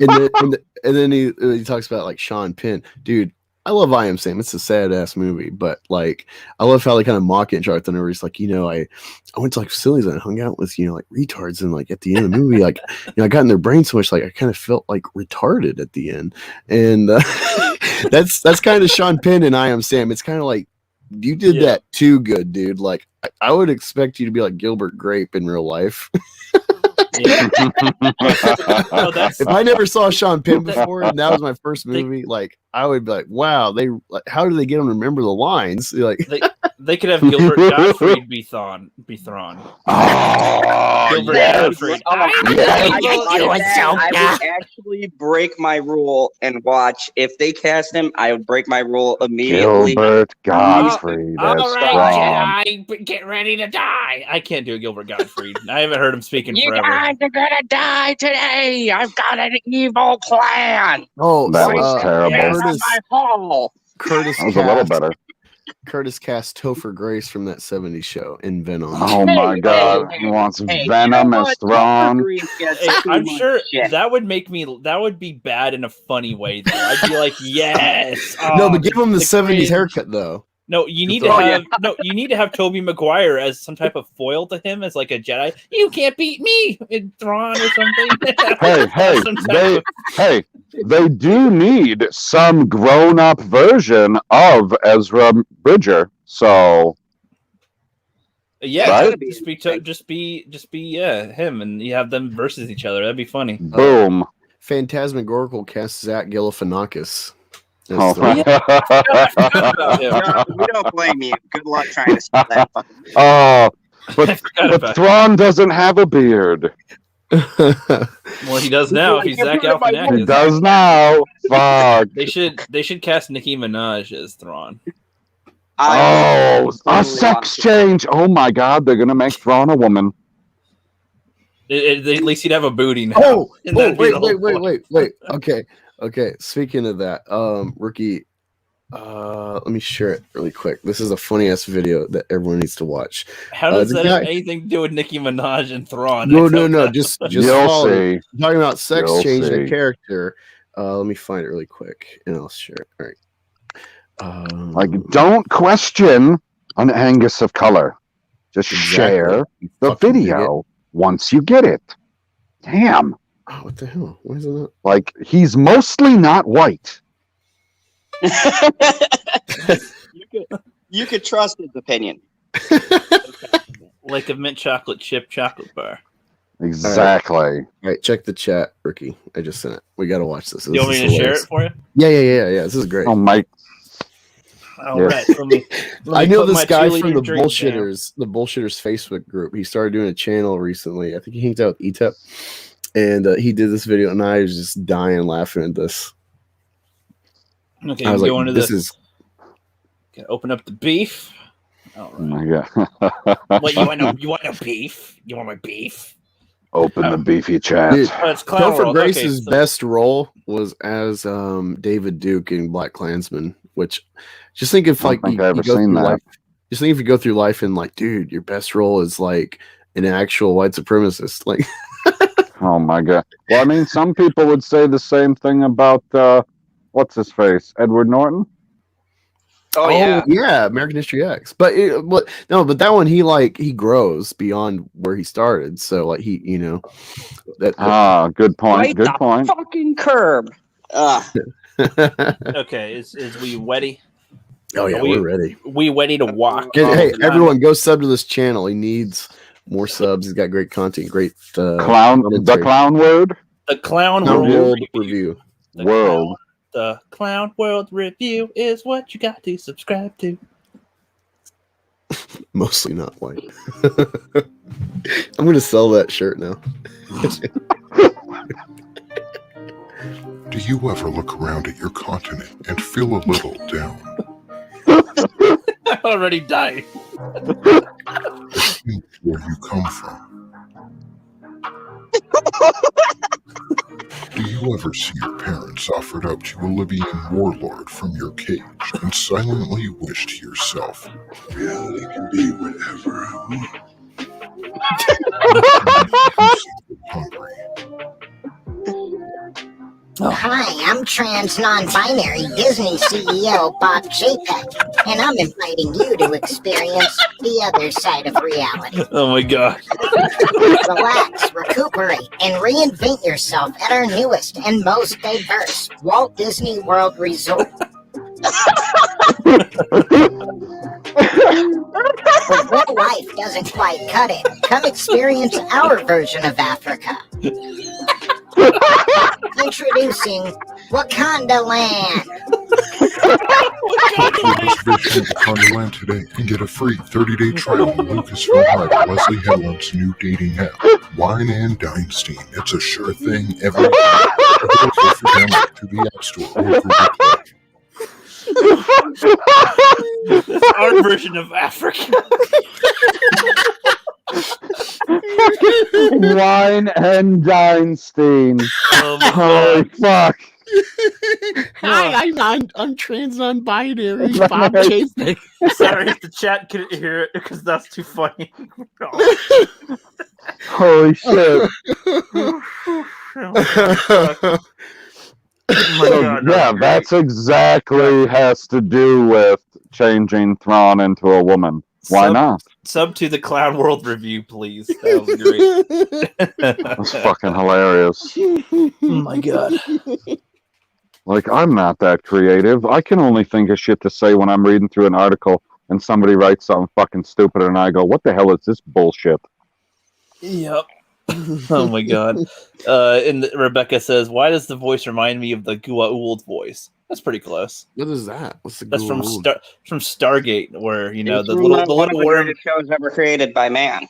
the little worm people violate Oh humans my god, the little worm. by entering their stomach, similar to the alien, and it controls you. And now your voice is deep. They don't go into their stomach. They go Ukna Akla Jaffa, and they like talk all funny and deep. Like, I am your They god. say Kree. Now, get on your knees, Angus, you fuck. And then they pretty much go like, yeah, we're evil. We're evil worms that invade you. We sound deep, so we're strong. You ain't never seen Stargate? I've seen the movie Stargate. Oh my You've god, seen- the you've movie seen is the- trash compared to You've the seen show. the Lane Dude, Gate? without Stargate, I already liked Prometheus, and then I watched Stargate, and then I even loved Prometheus more, having yeah, but then- experienced James Spader. What the hell does Prometheus have to do with Stargate? Because it's like contextually, it feels like a Stargate film, like an epicenter for the Alien franchise. It expanded my mind to appreciate it more than I already did. Okay, watch the show. That's too long. Well, here's the thing about a show, though, Mr. Anguloid. You can always go back to an episode when you feel like it.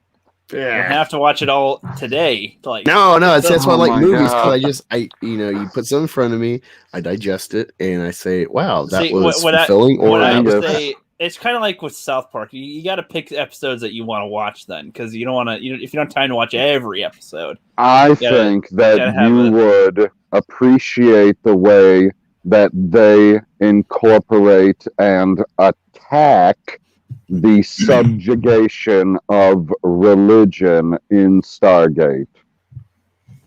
People said I should watch Supernatural. Like people that know me, like, oh, yeah, I think you'd love Supernatural. I'm like, no.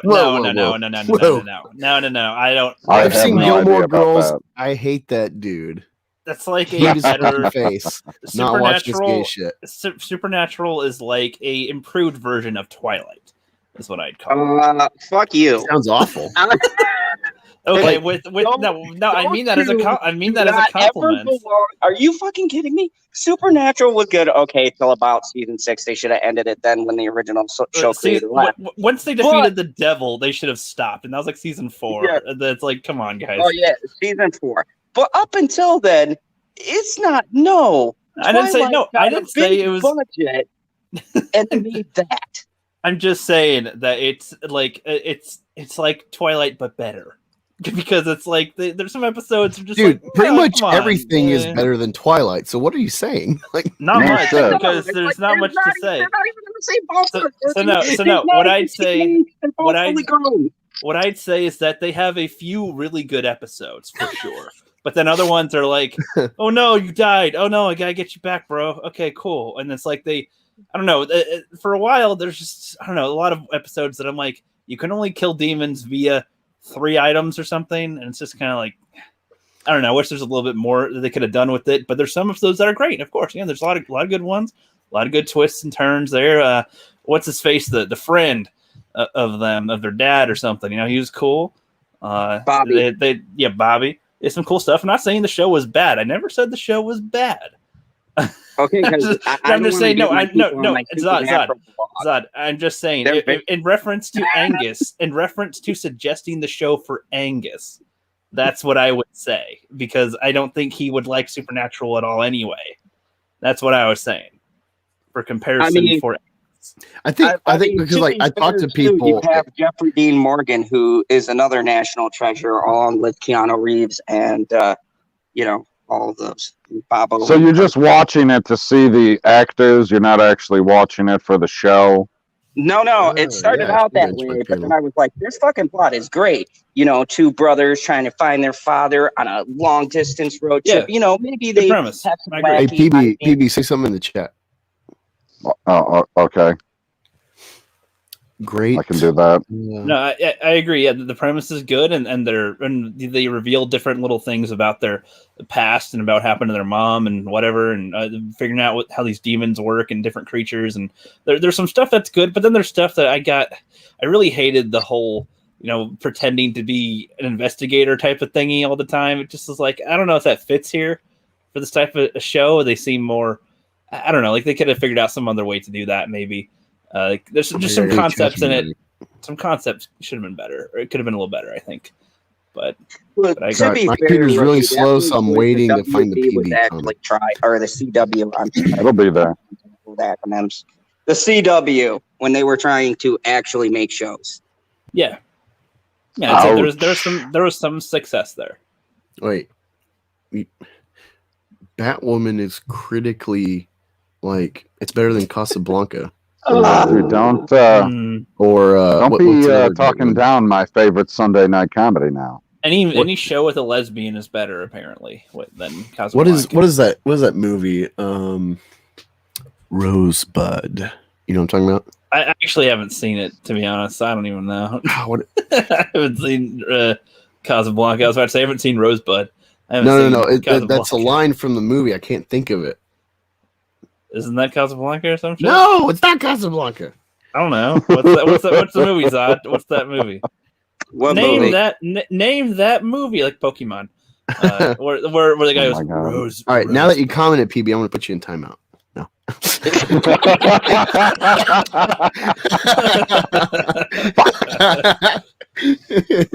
that would have been a great punchline to the whole joke. Okay. Oh, take a while. Okay. Boom. Time out. Okay. I'm waiting. And you've been timed out. Phantasmagorical. The channel is Clown World Review on YouTube. Everyone should sub to them. That was the clip. That's the channel that we just watched. Amazing. I'm so glad I clicked on next. What the fuck is this? It's like a minute long. Let me check it out. I'm like, especially the wine and dine scene. Citizen Kane. Thank you. Yeah, Batwoman far exceeds the critical masterpiece of Citizen Kane. Well, the people in chat are probably very disappointed that we didn't even know what it was, but it's like I haven't seen them, so I don't know. Sorry. Oh, you should have Zod read the name off for this super chat because I know that he knows it. That was what it was like. Bruce Lombardi or no? He said something. It wasn't even like Italian. He said like. Fuck, Let him try again. Let him try again. He called him I know it. Yeah. Yeah, we got. Thank you for the super chat. Since $5 says silver for The Witcher. I have only seen episode 1. I need to catch up on Witcher. Yeah, same here. You watched episode 1 and you didn't want to watch more of it? I think same here. Just episode 1. I was just like, dude, I've seen 8 seasons of Game of Thrones. I've seen Gladiator, and so like watching this, everyone's like, "Man, he did so much choreography for this fight, blah blah blah." And I'm just like, it was like just a lot of like, fine. It's fine. It felt filmed like Captain America: Winter Soldier, where like in the fight scenes they use like really high shot rates to make when they do the cuts, it makes it like it's like too fast for your brain to process, so it amplifies the action. That's what the fight sequence in Witcher episode 1 felt like. I've played probably 20% of the game, Witcher 3. I really like it. I like the universe stuff, and I know this show is going to be a bit different and more about the books, which I haven't read yet, but I'm like, I don't know. It's like there's this really good film that everyone should watch called Monster Calls. And the reason Mom wanted to see it because they sell like the fantastical half of the movie, this tree monster that visits the kid at night, tell them stories. And she's like, oh, I want to see that Groot movie. Like that was the sell to my mom. It's like, oh, it looks like Groot. I want to see it. It's a goddamn gut-wrenching movie. Every time I cry, it's so good. But I couldn't remove myself from realizing like Liam Neeson is the voice of the tree. Like he stands out so much that you can't like, just enjoy the film for the character because you're like, that's Liam Neeson, And that's how it is with The Witcher. Is like, oh, it's Superman, like he doesn't look the part, like clearly Superman doesn't have white hair. Yeah, it looks like a wig. Like it stands out. Cause like, I'm a Superman. Even though it's like, good. Why did you put a wig on Superman, you fucking weirdos? Hey, appreciate it, Bruce. Yeah, he says, you're finally popping in my feed again. Yeah, I appreciate it. I'm trying to get more consistent. My goal at the beginning of the year was to do daily uploads, and with my work, I can't pump them out like that and give you any kind of quality commentary, even if it's not quality, like throwing together a slideshow or something. But no, I appreciate you helping out. Yeah, I remember seeing that video you talked when I needed help with that GoFundMe, which I appreciate. But yeah, he's like, I was kind of like, work your ass off, and now here you are monetized. So I'd be an asshole if I wasn't giving you coin for your efforts. I appreciate, and I appreciate that. And everyone who helped out back then with the car issue, and it was going to get repossessed because I was behind. So yeah. You go way back on the channel. I love seeing you in here, man. You don't have to super chat me, but it goes to something good. It's going to, making my comic eventually. So, yeah, he cool. EQ.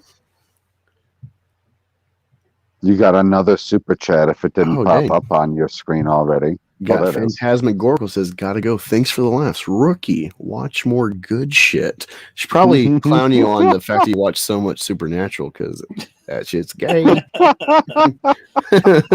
Yeah, I'm gonna have to take a look at my list again soon and start watching something. I actually have a lot of DVDs of movies that I should probably watch that I haven't watched yet. This dude's never seen Footloose. Like not the whatever bullshit remake, but like I've even seen Kevin Footloose. I don't care about it, but I've seen it. It's like that's one of those classics that I'm like, I will fight tooth and nail. Like this is goddamn American cinema. I'm gonna see Little China and Big Trouble, or whatever. Footloose is overrated. No, dude. Like I agree with Star Wars when he's like, it's not a musical. No. But all I hear about it is the song. No. I agree with Peter Parker. Never was. No, Sorry yeah, about that. We had in a watch Avengers, worker. in Found Avengers, him. he's like, "Is Footloose still the greatest movie of all time?" It's like, never was, and I'm just like, "Oh, my heart!" Like, yeah, fuck you, Peter Parker. I'm like, yeah, why would it be? Wow. I mean, no, it's legitimately not. It's legitimately not like that good, but dude, it's John Lithgow as a psychotic preacher who's like trying to fight the sin of the devil and rock and roll, infiltrating the town. There's this, hothead Chicago kid coming to like the country town bumpkins and stuff, and he's bringing his rock and roll and his little Beetle and stuff. And he's just like corrupting the masses, and it's fucking great. Greatest movie ever. I agree. Kevin Bacon. And Hot Rod. I love the homage in Hot Rod to Footloose, and then I'll only watch it if we do like a watch party or some shit, because I don't think I want to watch that myself. Dude, I just throw the soundtrack on my way to work sometimes. I'm like, God, you said it's not a musical. Footloose. I don't know. Not a musical. Sounds like it's got a lot of good musical. fucking songs though. It's a musical. They're just not singing out loud. No, it's not. A musical implies that they sing every 5 fucking seconds. Like, the Snyder Cut. That was a great musical. That's a good point. That's a good point. This only has parts with music in it. Like how they did when they made musicals or movies. Sorry, got confused there. Movies. I mean, still, my point is, I'll do a watch party with y'all if that is better, because I just don't. If you're gonna ask me, sit down and watch it. Like, I will be distracted and not give a shit. You know the guy who did Danger Zone? No, he made that whole soundtrack. Yes. You know Top Gun? Like, no. To the Danger Zone. Danger Zone. That song is so good. What the hell is that song is so good they play it in the movie 4 different times. That's how awesome in America that song is. I don't even think you've made it up to rookie status. Oh well, I don't know what's below that would be technically. So I don't either. A zygote? The critic. I'm just the zygote critic. I'm just the at that point. I'm just the almost critic. The blank. Oh no. I'm the Oracle. She says, I love Supernatural. I'm out. No, it's funny. Like, Rookie knows this. If you talk with me behind the scenes, like, I was just talking to this guy today. I was like, yeah, I'm an atheist, but like, I find more use out of the Bible now than when I was in church. And I was talking about like the utility of the stories, regardless if it is true or not. And we were talking about 48 Laws of Power, and I gave him the example of Saul and David in 1 Samuel and how it's so awesome. And it's a lesson to learn to apply to that first law of like never outshine the master. And so like I'll talk about this shit, and then these dumb fucks that go to Hot Topic and like, oh, Supernatural, Scooby-Doo. And I'm just like, no. And they're like, oh, it's got like religious stuff, so you would totally like it. And it's like, what? Like, that's such a broad spectrum to like think like, oh yeah, you say things this, so you would definitely like that because it's in the same spectrum. It's like, I think you wouldn't like it because it's like Monster of the Week. Technically, there's a good like overall. Doctor Who. There's Doctor a good Who's overall. awful. I'd say there's a good overall plot to it, like to Supernatural. There's like at least for some of it. I don't remember anything past season 5 or 4, wherever the devil, where they kill the devil. I don't remember how it was after that. Wait. It's like at that point, I'm like, I don't know what the point of the show is anymore. Why are they going on still? But there's some good stuff in between, and I say the plot-driven episodes are good. The here's the monster of the week type of one was where it was like they got plot-driven episodes. Wait. Ancient One, I'm posing as Krusty the Clown. How do you mean? I don't know. That's one of his jokes. I don't know who that is though. Oh, is that a Simpsons joke?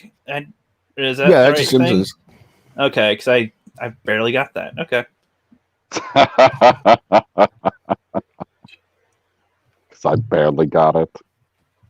That's a show. I'm surprised. I'm surprised. I wish we could give the chat pitchforks. They'd probably be rioting for all the stuff I've said tonight. And me, yeah. It's like every time we're on stream and Ghostbusters comes up, I like stab people in the heart. Was that Zod? I said I want to riot. You bagged on my Doctor Who, you son of a bitch. Let me tell you. My wife's like, I love Doctor Who, and so like I watch it, and I'm like, I could do without. It was only good when Nebula was on it. It's one of those shows that people have to really specify what they think is the good ones because there's so many not good ones. It's like, no, you know what Doctor Who is? It's like the Grateful Dead. All right, people are like, man, it's the best jam band ever. You know what a jam band is? A band that can't play a set. Otherwise known as a bad band. That's a hot take. Wow. That's what Doctor Who is. It's like, hey, I got a show, and here's the character, but I can't write a story across the season for them. So let's take random ass stories like Cloverfield series, which I do like Cloverfield series. But like it's like Twilight Zone, but like not good. Zod's gonna make like a response series to this. Like, let me prove Angus wrong and show him this. He's gonna have a whole stream of like months of content. I wouldn't blame you if you did, because then that might, because I actually don't know anything about Doctor Who other than it's been around for like a million years. That's my thing. I actually know people from who do live streams about Doctor Who that I've recently talked to. I'm gonna have a Doctor Who live stream proving why you are wrong, and I'm gonna title it "Angus is Wrong." Yes. More like Dr. Pooh. You son of a bitch. Oh my god, I got a TARDIS. Oh, Daleks. Oh, I got a sonic screwdriver. Like dumbest shit for fucking we never work. talk about that doctor, okay? Everybody wait, see, that's the thing. There's too many bad ones to know the difference. I don't know. It's just like, oh, there's all these ones. There's the chick one, there's all these other ones, and there's like 2 or 3 actors that people might throw in. I don't know. There's like 13 of them. It's kind of like with Star Trek, where it's like there's like a cajillion of the shows and then the movies. There's only 2 that you have to worry about. Don't worry about it. Yes, the original pilot of Star Trek is pretty good and underrated. I'm not a Trek guy. I own the 10 movie series before like the JJ verse, and I watched like the first 6. And I got to tell you, Wrath of Khan is not the best Star Trek. It's really good and well written, but it's like Star Trek is the antithesis of Star Wars, even though Star Wars is definitely like, has to respect Star Trek for starting, the popular genre format. But, Star Trek is like, it's very personal, and it's like, politics and interpersonal politics and stuff. And then there's sometimes it's like, a galactic threat of some kind or whatever, but it's smaller. It's not like cosmic like Star Wars with the Force. That's what you care about. Very rarely is a problem solved on Star Trek with their equivalent of a lightsaber. Yeah, that too. Yeah, and Khan is a well-written movie, but I feel like I watch and I get it. Star Trek movie is a slog to get through the first movie, but it's like, wow, they're really putting some cool things. And they adapted Voyager into the plot, and I thought it was freaking cool knowing about Voyager years later and stuff. And then I watched Khan, and it's like they caved after Star Wars and the lack of return on the first Star Trek. It's like, let's do Star Wars. And it's like, it goes totally against like what Star Trek is and the sell of Star Trek. And so that's why I'm like, it's not that great. It's okay. I watched Star Trek 3. I watched Star Trek 4 and 5. I'm like, yeah, this is cool. This is Star Trek. This feels... Okay, so which one's the best? I love... Is 4 the one with the whales? Yes. I love it, especially with Spock trying to cuss and he doesn't get caught. Yes. How to. Like, it's so great. It feels like a Doctor Who episode in Star Trek, but I love it. And it has the excuse of the time travel and being out of their element, you know?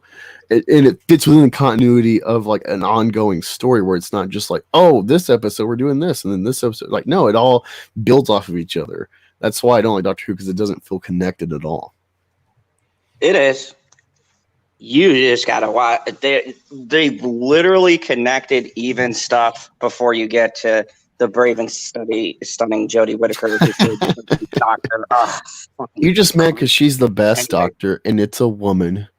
You misogynist. Oh yeah, she's got that Brie Larson acting down to a T. There ain't nothing wrong with the unicorn store. I watched that movie because of you, you son of a bitch. Award winner in Captain Marvel with her fucking acting. Like, she'll literally, it's so terrible. They'll literally say a joke, and she will wait 3 fucking seconds to laugh at it. There's like a literal delay in the fucking. Look at what Bruce just said. Doctor Who was the floor until we had Discovery. Damn. I wouldn't even go that far. Wow. That was like a double take burn. Damn. I mean, I watched one episode of Star Trek Discovery. What's up, Karen? Rebecca asked if we watched The Stand. Oh, the show? I know, like there's like the Gary Sinise in like the 80s. I've seen that. I've read the book a long time ago. It was a show and a book? Yeah, Stephen King, The Stand. It's essentially it's essentially great. Had that guy from Coach, Gary Sinise, Rob Lowe. Fuck. Oh, I love Rob Lowe, especially in Parks and Rec. He played the mute guy. The mute why I guy. didn't notice him. What's he sound like? He sounds like this. Oh, I've heard of him. Okay. He I sounds like remember now.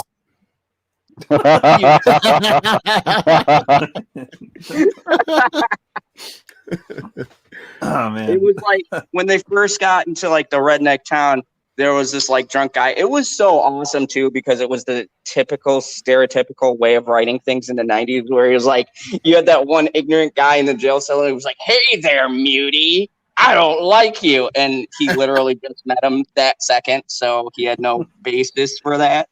No, you know what they I don't like your kind around here. You know what they should have did? They should have been like, I don't like your kind. And then all of a sudden there's a random person who's like, he doesn't like your kind either. I don't like you either. Yes. Put the muters next to the leaf eaters and everything, and fucking put them all into a boat. Fucking leaf eaters. I'm going Muters to and confuse leafers. Richie so much, because when she goes to eat a salad today, because she's been on this kick, like, oh, I'm not hot, so I gotta work out, and I'm like, okay, whatever. I've seen you naked, but moving along. She's like, I gotta eat this salad. So as soon as she grabs her salad, I'm gonna be like, fucking leaf eater. Be like I rubbed those leaves all over the juicy meat earlier. Enjoy, bitch. What I find funny too. Those aren't. That's not vegan flavor you're having. What I find funny too is there's a lot of them that'll be like, some won't eat cheese and some will happily eat cheese, and it's like, I don't know why you don't eat the meat then, because that's shit. You know, it's farmed from the cow that you so don't want to be a part of or something. That's it's the like difference. That's the ethics, my friend. Well, it could be dead now. It's being enslaved. It's being enslaved and juiced and everything. You know, right? It's the people that don't eat it have a problem with the cow slavery. Do they they want them to be slaves, just not dead? I got you. That's fine. Yeah. Milk is a problem because it's revealing of systemic misogyny. Well, I thought it was revealing of white supremacy. That too. What's the difference, honestly? But with I'm saying with customers, I've literally had it be like, they're like, "Oh, can you change your gloves? You touched meat." And I'm like, "Okay, fine, whatever." And then I'm like, and then hey, I'm like, "Hey, what kind of cheese can't you see want?" what I'm doing behind the counter. No. And then they get cheese on their veggie, and I'm like, "So you're okay? You're not okay with the meat touch, but you're okay with the cheese touch? What? Like, I don't know. It's just like." All the shit came from it. The animal's already dead. Like, what? I mean, what do you hearing want? all like, this touching meat's got me. It's like it's got me feeling something. The pepperoni and the steak. I don't know. It's already dead. Give it some use in your belly. And the one time dude, you reminded me. Okay, when I was in Fort Sam Houston down in San Antonio, Texas, that's where I did medic training. We had this program for Christmas because that's how like our class we ended around Christmas. So they did like a mission and Operation Thanksgiving. It was two different things. So one was like veterans would take at least a pair of battle buddies, if not more, for the holidays. Or the other one was like Valero sponsored a dinner and they had like some prizes, which I wish I went to that one. But me and this guy, my battle buddy, we were some of the last guys to get picked the way the formation was. And way before, because this guy's from like Albany, New York, and I'm from like little town Oklahoma. So the only like thing I knew about Jews was like the Bible, and there was like one house in town that had like a Star of David flag, but I didn't know who the hell they were. And that was about it. And I knew about like Israel and like America likes Israel. That's my knowledge of Judaism and stuff. Yes, super Christian America loves Israel. And anyway, he joked like a month before when we like, yeah, we'll be battle buddies for this. He jokes like, oh, watch us like get like a Jew family who can't mix milk and meat. And I'm like, what the fuck's this guy talking about? Because I like never picked up on that in the Bible, Old Testament. Who cares? I hope you both understand how serious this is. My 4-year-old needs me. My disabled husband who broke his spine in 2016 fucking needs me. I'm the only one doing anything at my house because they need me. And you're selfish trying to take me away from them. So fucking done with this world. I'm so tired. All right.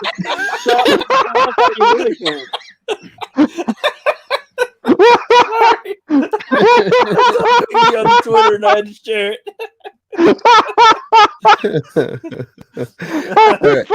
Anyway, I was like, this was an impressive impersonation. I was like, oh, fuck, it's not him talking. I was waiting until you finished and accidentally pressed play. I'm sorry. So we're getting picked, and there's like this little old lady, and we get paired with her. So it's like, hey, you two over here. So we do, and then like we're walking to the parking lot to their vehicle, and there's two of them that we're either going to walk to. There's this big ass Ford Excursion with like 50 cal license plate lining, or a little Toyota car with Veterans for Obama on the back. And of course, we get in the Veterans for Obama cars. All right, starting out not too great. And then we like go through whatever neighborhood in San Antonio. We go there, and we walk in, and I start like right in like the vestibule or like the walkway into the house is like a bunch of like is it Hebrew or Aramaic, whatever, Jew writing stuff, like art. And there's like, I don't think there's a menorah. It's like, just a bunch of Jew stuff. And I'm just like, and like I walk in, and then like she offers us coffee, and like cool, and like we're talking whatever, and I set my cup down on the table, and she's like, oh, that's a meat table, and that's a milk cup, and I'm like, what? And yeah, and then like I keep having these like Jew infractions with like the milk and meat crap. And apparently there's like different dishes they got. Like, oh, these are our milk dishes and these are our meat dishes. And I'm like, what the fuck? Really? And then we're finally getting served. All right, so they're having like their nephew that they haven't seen in like 20 years also coming. And he doesn't know any of this Jew stuff either. And And I remember, like, okay, so they like use the infrared grill to grill the Thanksgiving turkey. Infrared. All right. And so we were like waiting forever for this fucking turkey, and everything else is cold. And then like I get like a roll, and it's cold, so I'm like, oh, whatever. You know, I'm in their house. Let me in. So like I put my roll in the microwave, thinking nothing, like 20 seconds. And the dude told me, like, dude, her face just went like straight white because I put the meat dish in the milk microwave. And so like this shit kept going on. So then like I had like I guess a meat drinking dish, but I'm like, fuck this. I poured milk creamer in my shit, and oh yeah, you told the story a long time ago. I forgot about that. Yeah, I didn't know shit about this. That was awful. Awful Thanksgiving. That's brilliant. See what I went through? Now Yeah, do you get Hitler? I want to play it in the arms. I want to have black and white footage in the arms of the angel playing while you deal with this. Like with I the just milk. want to be able to own one microwave. Yeah, boy. I want to play black and white music, having In the Arms of the Angel play while you're like looking at the meat and milk dish. Like what the fuck? Like help! What is this shit? This. Just what saying, like, oh, dramatic. Like Dramatic. I'm surprised they didn't get me like a I don't know, like an American Star or something that said like Gentile. Like you're opening your doors to like a whole plethora of fucking people. You're not like planning for this better. Like, come on, you know, almost everyone in the army is a fucking Gentile. Mm-hmm. I mean, you confused me with the two different like that. How the fuck do they even eat? That how do people remember apparently that? In the Old Testament, there's something about not mixing the milk of the cow with the meat of the calf. It's essentially there's a bunch of stupid shit written in the Torah that they've interpreted as we can't do this or we're going to hell. You mean it's just like with don't mix your tuna with your meatballs. It's the same thing, I think. I told someone about that at work. You never want to mix your tuna with your meatballs, and you never want to go ass to mouth. Yeah, what? Because you know, it's like you get the mayonnaise. The meatball is made out of tuna. That's not a meatball, then. It's tuna. Tuna ball. meat. Tuna's not a meat. It's a ball. It's a tuna ball. Tuna it's not in ball shape. Meat involves. When you have meat in the title, it usually means pork of some kind. I would think, like whoa, or like beef. It's like beef of like food. Yeah. Thanks for having me. Everybody on this panel has a lot of balls. Tuna is cat food, essentially. So, no. Yeah, it is. You know, I was talking to this guy earlier today on my lunch break. How many? Whoa! Hold on. Tuna is cat food. How many cats have you seen swim out into the ocean and catch a tuna? Zero. But Not when you they're the devil. But no, I'm saying it's so shit you serve it to your cat. So that's what I'm saying. I'm just thinking of in other guys where like they're having this thing, this like, you know, quarrel, and he's like, you're like a tuna and I'm a lion. I'm gonna maul you. It's like, well, that's preposterous. Lions can't swim. Like just like undercuts his analogy with like literalism, and it's like, I love it. He's like, you know what I do? It's like if I was a tuna, I would get all my boy tunas and we'd gang up on your ass. We'd be in a world of hurt. I love how he learned everything just to make fun of the people that he was like, yeah, of course I learned how to dance ballet so that I could beat up all the fags who dance in ballet. Now I know who to target.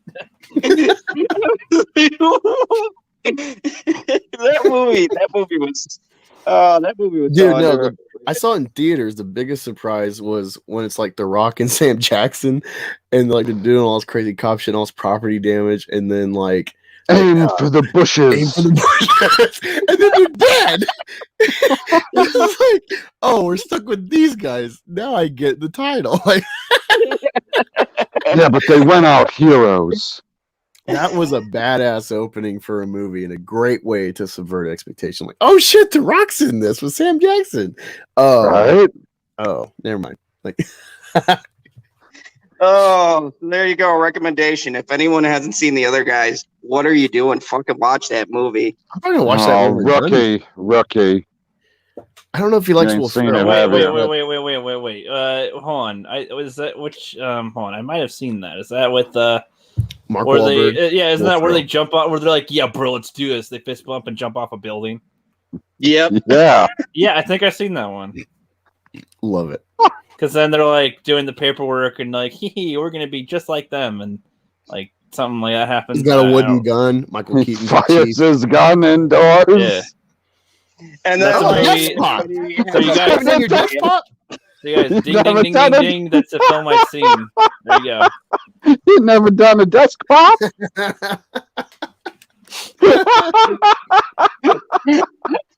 He goes, no, you fucking idiot. That's not a real thing.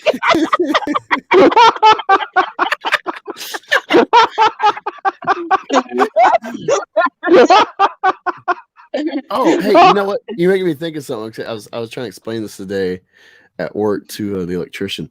And I'm like, were you in the military? He's like, no. I'm like, oh, so like you never heard of like dick in a hat? And he's like, what? I'm like, so like I'm like in the military, so like, and I was showing like my hard hat. So it's like military, they train you like, you know, to be like hyper vigilant about like stupid stuff like your regular uniform hat and stuff like that. And it translates to like combat gear. So you have that readiness and that kind of instinct to look shit over when it actually matters. That's why they like hammer this stupid crap in you. All right. So it's like secure your gear. That's the idea. So always like have your gear ready and on you. Always be accountable. All right. So like your hat translates to your combat helmet. And so a thing they do to kind of instill this with some locker room shenanigans is like, oh, you left your hat lying around, not like on your person. Well, someone's going to draw a dick in it. And there's about four layers of fabric. So like someone dicks your hat, well, you can cut a layer out. People end up with like one layer left. And if you get your hat dicked, well, you got to get a new hat because it's going to show through the top, and that's not out of regs. And but it's a good lesson. You know, you get your hat dicked once, you don't really forget to keep your hat. And well, anyway, when I was in college, you know, you had the public computers and shit. And so I logged in. I was going to go on Facebook, and some guy didn't log out of his computer. And so I'm like scrolling through his Facebook, and he's like a Durka type, and he's like got all these like, you know, pretty college girls. He's like bothering, like, hey, what's up? You know, trying to like get in their DMs. No real communication. Kind of, you know, like Bob's and Vagine kind of guy, but you know, American. And and so what I do is I digitally dick his Facebook by I removed every friend except the friends that were deactivated. So he had like 50 deactivated friends left. And then I changed his profile picture and banner to the picture was like an art, like black and white picture of like a guy holding a gun, but it's like by his erect big black cock. And then his banner was like a gay bukkake. So when that guy logs in his Facebook, he'll never forget to log out again. I gave like him a valuable lesson. Discovered in the DMs, I feel like this was a lesson that needed to be learned. Always log out. But then you see he just keeps the profile image and banner the same after that. He's like, wow. Thanks for fixing my It's Facebook. real autistic. We need to get around I to made that him at some come point. forward, you know. He's finally like, wow, now I can just be myself on Facebook. Yeah, now I don't have to keep on hiding behind all my friends. There we go. Well, you see, when you said that you get dicked in the hat thingy, it's like, well, little Billy just always, this is his fifth hat already. He just keeps on getting dicked in the head. Dude doesn't learn his lesson. You know, gotta teach him. I had this friend of mine from North Carolina, and you know, and Well, I was the Navy, so we went on long deployments. Gay. And, yeah, fuck you. Anyway, I've heard them all, Angus. I've heard them all. And, I'll just leave it there. He was a seaman with other seamen. Hey, I moved up from seaman. I was a top tier seaman. Anyways. You were gender fluid? I was gender fluid. I almost made it to neutral. I think you mean you received a lot of gender fluid. No. You son of a bitch. Anyway, so we went out drinking and we had a morning briefing. And our friend, like, there was, well, you know how they set up the table. Our chief was like in the center at the very head of the table, and then there's 5 people on one side, 5 on the other. And yeah, Rookie, you know how they set up the table. Huh? And so it's like, 6 o'clock in the morning, we're all getting around and we're trying to wake up a friend, and he is fucking snoring, passed out. Like, we had like Jack, fucking tequila. So yeah, he's out like a light. So we go, oh my God, we got to get to this meeting. We can't be late. We can't be missing a member. I was like, I got an idea. So he was asleep, butt ass naked. So we took him, we lifted him, we put him in a rolling chair, saran wrapped him onto the rolling chair, and we fucking wheeled him into the meeting.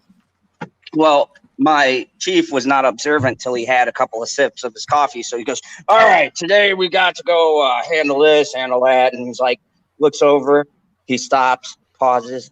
He's like, is there a fucking naked man in a rolling chair in my fucking meeting? I go, yes, sir, there was. We didn't want to be late. He goes, motherfucking, to get stupider every fucking year. Fuck, I swear to God, I'm going to shoot that man if he's not fucking fully dressed in 20 minutes.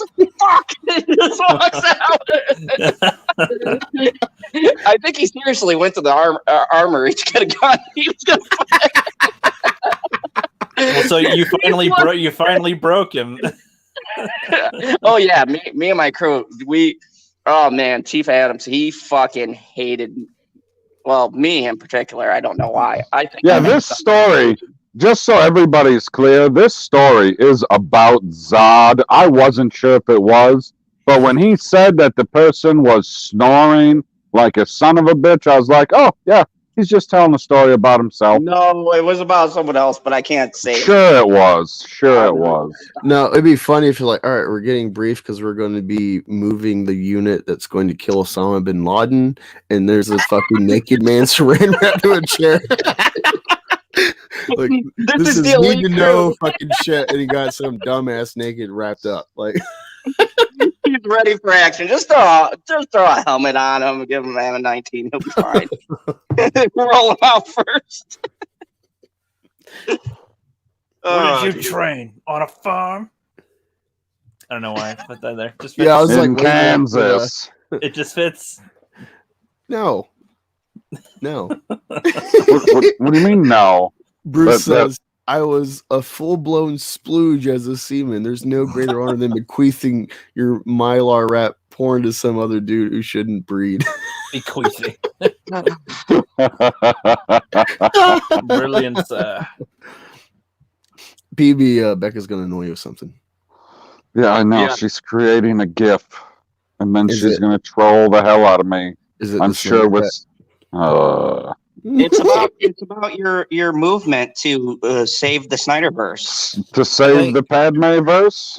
I think they should release an 8-hour cut where they slow it down to half speed when they play my the God. The whole movie's in slow-mo. The whole movie's in slow-mo. And then the slow motion part, and then the slow motion parts will literally be. So, you guys ever seen that? What the hell is it? The channel, I don't remember the name of it, where the guy watches all of those movies at like quarter speed to see all the things that he notices. You ever seen those videos? Sounds like a waste of time. What, EFAP? No. They don't watch them at a quarter speed. I have no idea. No. This guy, all he does is, I assume he's not doing it on any type of live stream. I assume he's just doing it on like his own personal time. He'll take like Infinity War, and then he'll play it at 1/4 speed, and then he'll find a bunch of like stuff in the background or small things here or an Easter egg there that you wouldn't normally see because it happens so quickly that it just flashes through the scene. Yeah. You're gonna watch a 4-hour movie at quarter speed. Oh, Jesus. Watch The Lord of the Rings at a quarter speed, extended cut. That'd be fine. That'd be fine. That'd be fine. I mean, all right, fuck. It's so damn beautiful. Yeah, it'd be. Totally I'd be like, oh, you just notice all these cool things that you didn't notice before. Like, oh, I didn't even notice that was in there. Sweet. No, you just compared it to something that was spectacular. Now you took everything away from this. But all right, we got to move on to the next segment. Rookie, go into the chat. It is now time, people. We had a great time last week with a new segment we call Rookie Reads. Rookie Reads from the internet. Is this thing on? Hold on. I'm trying to pretend to be. I'm trying to pretend to be a boomer. Hello? I can't hear you clearly. Try again. Your little microphone tap. Testing. Not you, white circle. I feel like I'm an oppressed white circle. You should be. All right, hold on. I gotta share the page now, don't I? You've been oppressing all the shapes of color. Oh my god! That was the video that we watched last week, right? Where the person put all the shapes. Yes, because of the actual one. Oh, fuck. I feel like that video alone should be like your intro to the All American Beef. Just her going, no, not this, not All American Beef, no. Oh man. Oh Jesus. No, and then you got to finish it off with the with the lady in the elevator. It wasn't like that the whole fucking time. Did you see that? Yeah. Oh my god, it was special. Oh, right. 2 hours in our main topic. Jordan B. Peterson is some red Skeletor? Yeah, it looks like it. You know, we forgot his pale skin, and they put red skin instead. So, okay. So Marvel Comics author Ta-Nehisi Coates. What? Tanasi? What? Ta-Nehisi Coates. Ta-Nehisi Coates compares Jordan Peterson to the Red Skull in the latest issue of Captain America.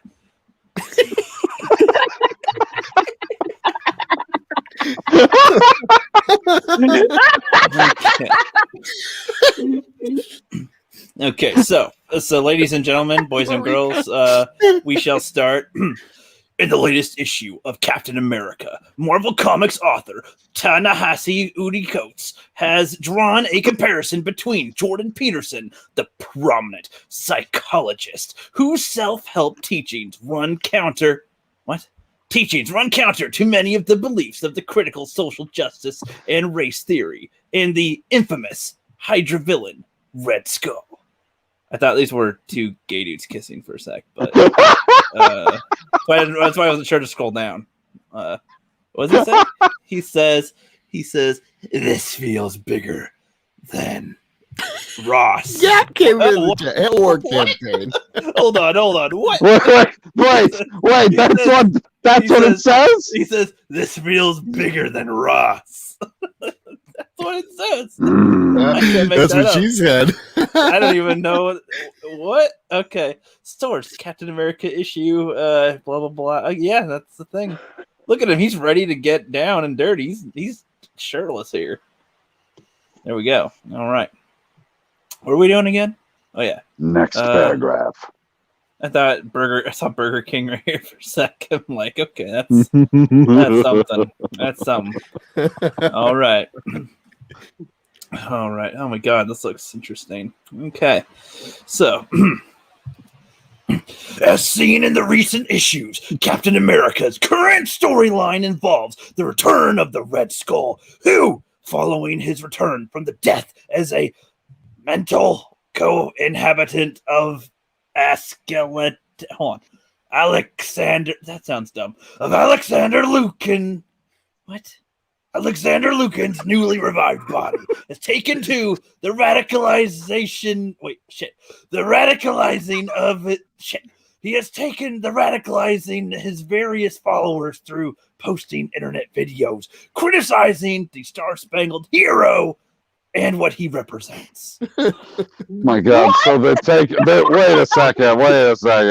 So for all the boys and girls who couldn't understand that, I'll read that a lot faster. As seen in the recent issues, Captain America's current storyline involves the return of the Red Skull, who, following his return from the death as the mental co-inhabitant of Alexander Lucan, newly revived body, is taken to the radicalizing his various followers through posting internet videos criticizing the Star-Spangled Hero and what he represents. That sounds funnier as I was reading it. So I'm like, what? That's just what happened in season 2 of The Boys. He literally takes to, in his revived body, he takes to radicalizing people through posting internet videos. That's funny. Yeah, that's what Stormfront does. She hired a bunch of people to make internet videos and memes and shit, to go after Homelander and make fun of him and crap like that, and then they team up, and then they find out that they're both evil. Any other comments? I don't know what to say. No, you got to read the comic strip, guy. I am in a second. No, I was waiting for comments on beforehand to see if the chat had anything to say. I don't know. The chat, what the hell are they saying? Oh. Gat was just saying they agreed with me. It's the exact same plot as The Boys. Yeah. Only done terribly. Okay, so let's read some comic here. So we have the Red Skull and some chick in the back, and he says, "I believe you all know." And then it's like all dark. You sure that's a chick? And edgy. I mean, it's debatable these days. And so I ask. And so, should I be in a more Skeletor ask? And so I ask, how can we, who claim to stand for liberty, who claims to stand for America, so brutally attack those very Americans? What dost thou think we shall find us out? How long shall you Americans tolerate his heresies, his mockery of the law and order, and disrespect of your found creeds? Then we got this dude over here saying, how long shall... Oh, no, it's the same person. How long shall you tolerate this captain of nothing? Burn. Captain of America. What? What the fuck, Marvel? Oh. How far are you? Excellent this writing. guy is writing the new Superman. Oh, what? This is why this is important. Yeah, he's going to reboot with JJ. Holy fucking shit. For the chat that might have been distracted by the voice, I'll do it in a more serious tone. I believe you all know, and so I ask, how can he who claims to stand for liberty, who claims to stand for America, so brutally attack those very Americans? How long shall you Americans tolerate his heresies, his mockery of the law and order, his disrespect of your found creeds? How long shall you tolerate this captain of nothing? Subscribe to my channel, guys. That's the Rookie Critic. No, that was for Red Skull because he's making videos. Oh, he's doing videos. That's the Red Skull on YouTube. Video. Oh wait, does he fit the narrative? Maybe it's the Red Skull on BitChute. I'm not sure. Oh boy. All right. Are you ready for more? Or of the article? I guess. We'll see. Oh, those look like webbed hands on the ad next to it. That's just soap. That's creepy. That's what I was saying. Related, Warner Media reportedly hires left-wing political activist Ta-Nehisi Coates to write the new Superman movie. Goddamn. Okay, so though Red Skull's inflammatory internet career was first hinted at in the last issue, number 27, it was not until the recent release of the issue at number 28, Coates revealed that the classic Captain American villain, that the classic Captain America villain was not only going about his operation by running a simple blog, an embarrassing downgrade from his once lowly. This sentence is boring. I'm sorry. That's just why I'm falling apart as it goes. And so, it's Comic Cube. It's Cosmic Cube. What? Oh, yeah. It's a downgrade from his Cube thing. Now that his radical teachings were based on the work of Jordan Peterson. Okay. Yeah, that's just a normal sentence. So I was like, I can't really get much out of that one. Okay. Oh, some more lines. It's just a normal sentence. Some more comments I can read in a sec.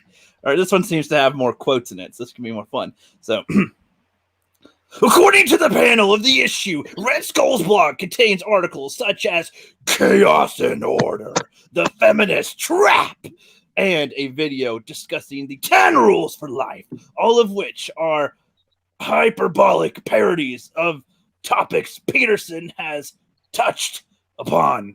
In particular, the Red Skull's video article is an obvious reference to Peterson's book, 12 Rules for Life, Thug Life, Bitch, an antidote to chaos, motherfucker. All right. Dear God. And so Captain America is speaking. So what do you think is the best voice for him? The high pitch, deep, or no, it's all right. For Captain America? So let me guess. Your brother, he disappears into the internet, and I can see him doing this in the movie. It's funny. So I'm picturing Chris Evans talking like this. And when he comes back out, he can't stop talking about his new theory of the world, and that theory comes from one man, the Red Skull. Chaos and Order. And he's looking up his YouTube channel. He's subscribing and stuff. And then you get the Commissioner Gordon over here. It looks kind of funky. His eyeball looks a little fucked up. His nose is weird. He says, yeah, he did. And then Captain America's like, it's the same for all of them. Young men, weak, looking for purpose. I found the flag. I found the flag. You found the badge. They all found the skull. He tells them what they've always wanted, what they've always longed to hear. That they're secretly great, and that the whole world is against them, and that that if they were really truly trying, I can't read that, truly trying to fight back, and bingo. That's their purpose. That's what they live for. And that's what they'll die for. Yeah, it's the end of the panel. Thank you. That's the end of the panel. No. We got to stick on this panel, though, because what's funny is like, he tells them they're special and stuff. And it's like, isn't this exactly like this critical race theory crap where it's like, you're special because your melanin count? Hold on, you guys. I have to call my coworker to tell them how to prep tuna. I'll keep my mic unmuted. So hold on. No, you idiot! Real? You're supposed to put the tuna in water. Yeah, hold on. Damn it! Oh, that was weird. Hold on, I'll get back to the article in a sec. I've got an emergency tuna breakout, guys. Hold on. The chicken of the sea has escaped. What the fuck is an emergency tuna breakout? Like you're farming fish? Hey, yeah, so you wanted to know how to prep the tuna, right? Yeah, so Yeah, that's all right. Yeah, so just do the one pouch, and then you get 1 bag of mayonnaise. You got to break up the tuna into the bowl, and then you pour some of the mayo in there from the bag. Just mix it all in there, all nasty like. It's all gross and squishy, I know. But then, just put it into 2 little of the half bins, and that should be good. It's pretty much all that is. Yep. Exactly. Well, not the full bag of mayo. Leave like maybe a quarter left. Put the rest of that into a bottle. That's all good. All right. And that's it. Alrighty. Have a good one. I'm sorry, bye. Real or not. All right. So now my coworker knows how to make tuna. You're welcome. Is that real? Yeah. What? Wait. Tuna when I get it, like through Subway, like before I make my sandwiches, there's already mayo in there. Well, it's in like a rectangular flat package, and we slice it open with a knife and pour it into the bowl, and it's all flaky tuna, and we just gotta crunch it all up with our hands a little more, and then dump some mayo in it, and then we just mix it around all nasty, and and then that's your tuna. You're welcome. It reminds me of Chappelle's show where there was like a thing about like sex education in schools and like how to fight teen pregnancy. So it's like we're going to have the janitor and the ugly lunch lady covered in mayo showing what sex looks like. And that'll disincentivize them. Yes. Exactly. So, sorry about the interruption, folks. Urgent subway emergency we had to deal with. Is it Carmen? The KH says that's as bad as Canadians with the milk in bags. What? I don't know. Wait, do you mean boobs? I don't know. No, you ain't never purchased milk in a bag? No. I'm American. I'm normal. Yeah, they sell milk in a bag at the Quick Trip. What? But what's the purpose of that? To throw at people like a water balloon? No, you have. Oh my God! You have the specific style of pitcher that will hold the bag of milk. Like I'm picturing Angus filling them up and throwing them at that house that had the separate plates. Like yeah, like leave the milk in the sun for a couple days. All the juice.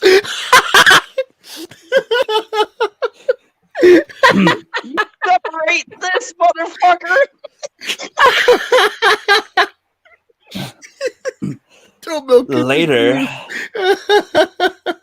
Later, at the conclusion of the issue, Red Skull's followers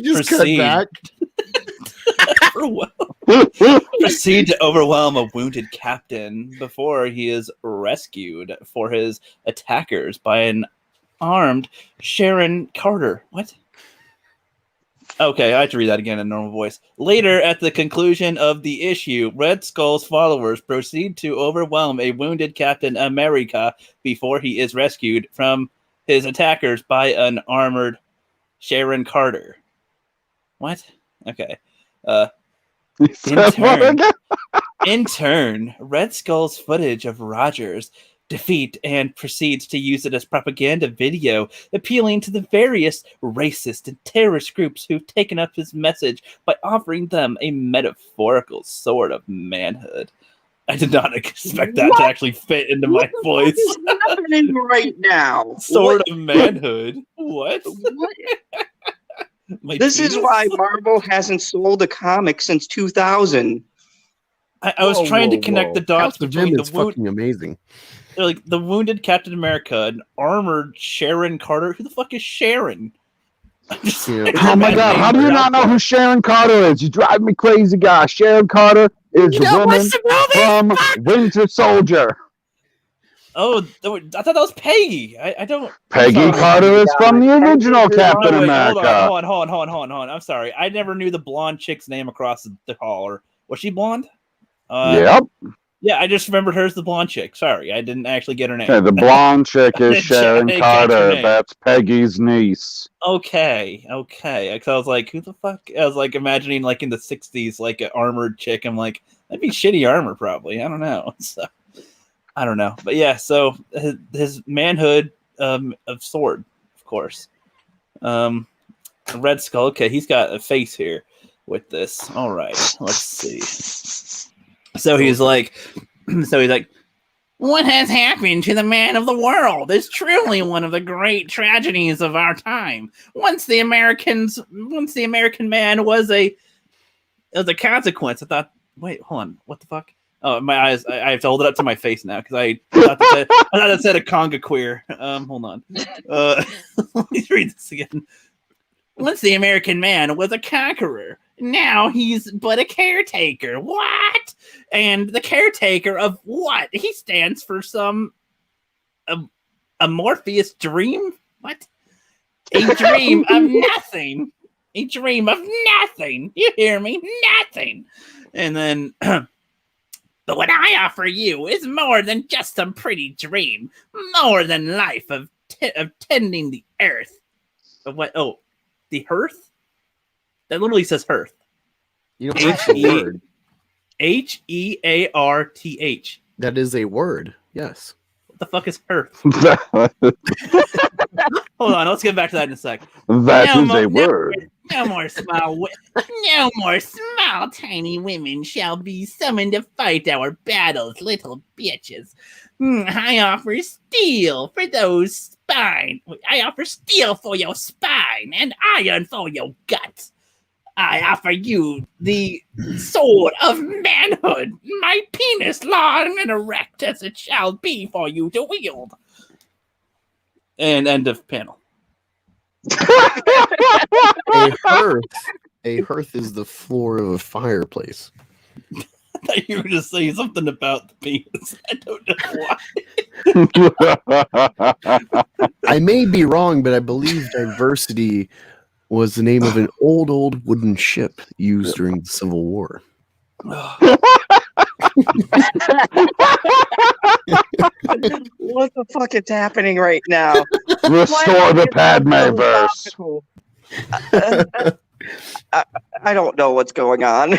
What? It's H-G-A-R-T-H. I take a look in the chat and I see things like he's gonna flip because he hates bears. What does that have to do with what I read? I hate bears. I hate bears. Like, fuck the bears. Bears can smell you menstruating. It's not safe to have women of a certain age around.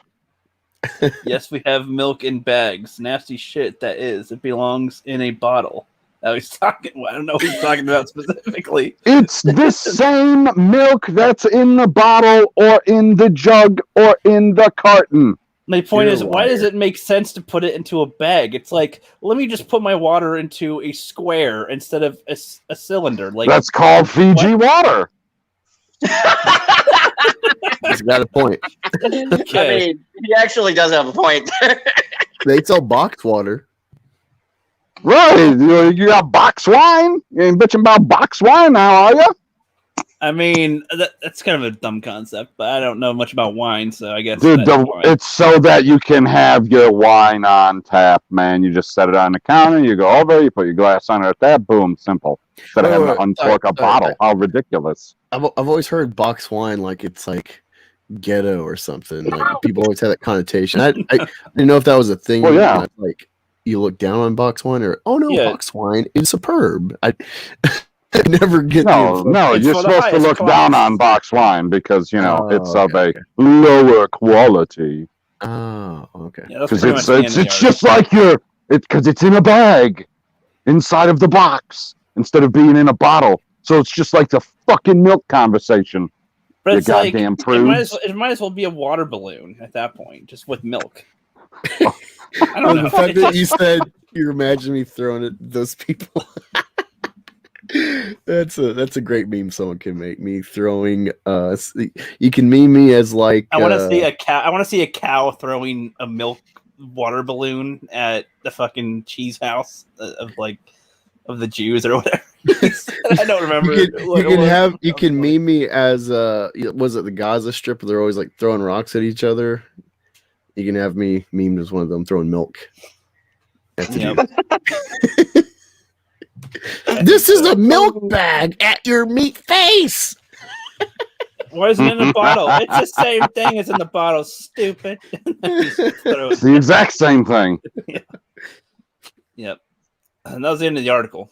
Yeah, you're going after the weirdest thing. Okay, so like I was thinking about this. So like Trump, part of how he got so popular to be voted in, which I'm glad he was that they kept talking about him. They popularized him by trying to cover the negativity that they saw from him.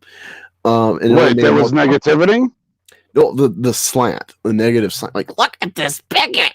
And it's like, wow, I really love this bigot. Like, I think I'll vote for him now. I didn't even know about it. Yeah, thanks for like informing me, CNN. And that's what they were doing. Like Peterson's kind of like fell off. Like unless you actually follow him already, like he's not like a big name anymore in like the consciousness. You know, he's had like his moment in the spotlight, kind of incidental. He's been doing this stuff for like 20 plus years as a clinician and as a professor. And so he's kind of forgotten in like pop culture awareness with like, you know, pop politic discussion. And so like you're just repopularizing this bigot, you know, this Nazi, which is weird because his focus of his studies is about like trying to break down like how Nazism got to what it was and how it got so popular and how everyone got on board with like the regime it was. So it's really crazy they're trying to make him like this like comic Nazi archetype when like that's this whole thing is like against. And it's funny because he's just trolling them now because it's like, oh, like, you know, everyone's just running with their meme in Red Skull with Jordan Peterson quotes. So now you're going to make him like Pepe, where Red Skull's going to be like, oh, that's a Nazi dog whistle. They got Red Skull, you know, like woof woof. Carmen says, as you heard, he doesn't like the bears, with lots of bear emojis for you to see. Like you wouldn't like the bears if you were from where I'm from either. I don't like the Bears, and I'm not originally from where I'm from. Fuck them. Fuck like, you, man. You're a goddamn who's your Giants team? fan. Who's your team, Zod? He's a fucking Giants fan. Like a weirdo. Yeah, no, I was remembering right before right when I was finished saying, like, oh yeah, I remember streaming. He's a He's Giants like, how can I be a generic football fan? New York's a big city. I'll Go pick Green. the Giants. Fly, Eagles, fly on the road to victory. Oh, shut up, Mr. 4th and 26. Oh, yeah, keep crying. I'll never live it down. He didn't even get the full 26 yards. He got it. Fuck you, Freddie. Got it. It's in the books. So it's the worst spot in all of history.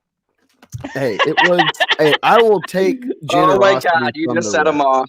I will take There's no stopping him. Well, you have no idea how many times I replayed that you have freaking no play in my idea. head. You have no idea, Mr. Packer. The shame and the sorrow being an Eagles fan after 1960. The Lombardi curse. Living with that for 50 plus years before we finally got the trophy. Get to take that fucking cheesehead name to Philly. You're welcome. I'm glad that by the way, we I could do give have up to and jump you could off take one. because I gotta switch guards and. What's that, Paul Blart? Jesus Christ. What's he trying to say now? Why do I do this to myself? I got. They're like, God, how do you deal with the abuse? I go, if I could deal with this, I could play Overwatch like a fucking champ because with the abuse I get out of that game, I hear these people going, what are you fucking retarded? You were supposed to go flank left. I'm like, guy, it's a fucking video game. Chill out. Like, no, you're in the middle of the fucking lane. We're all getting killed. And I go, wow, you have been on my streams before. He's the Anyway, boomer. He's the boomer playing with like 13-year-olds kicking his ass. Oh No, man, he is Korg. He's Holy Korg. fuck, they're vicious. Oh, Thor, the kids are making fun of me again. Fuck you. Anyway, I'm about to out of here. It's been fun. Yeah, no. Oh, he has to go play Overwatch. All right, we got a new video though from Rookie. Let's see what this is. Well, wait, is this the one that you played? It's the video for the audio. So fucking done with this world. I'm so tired of it. I'm so fucking tired of this selfish, idiotic behavior. I have 1, 2, I have 3 fucking inhalers! 3!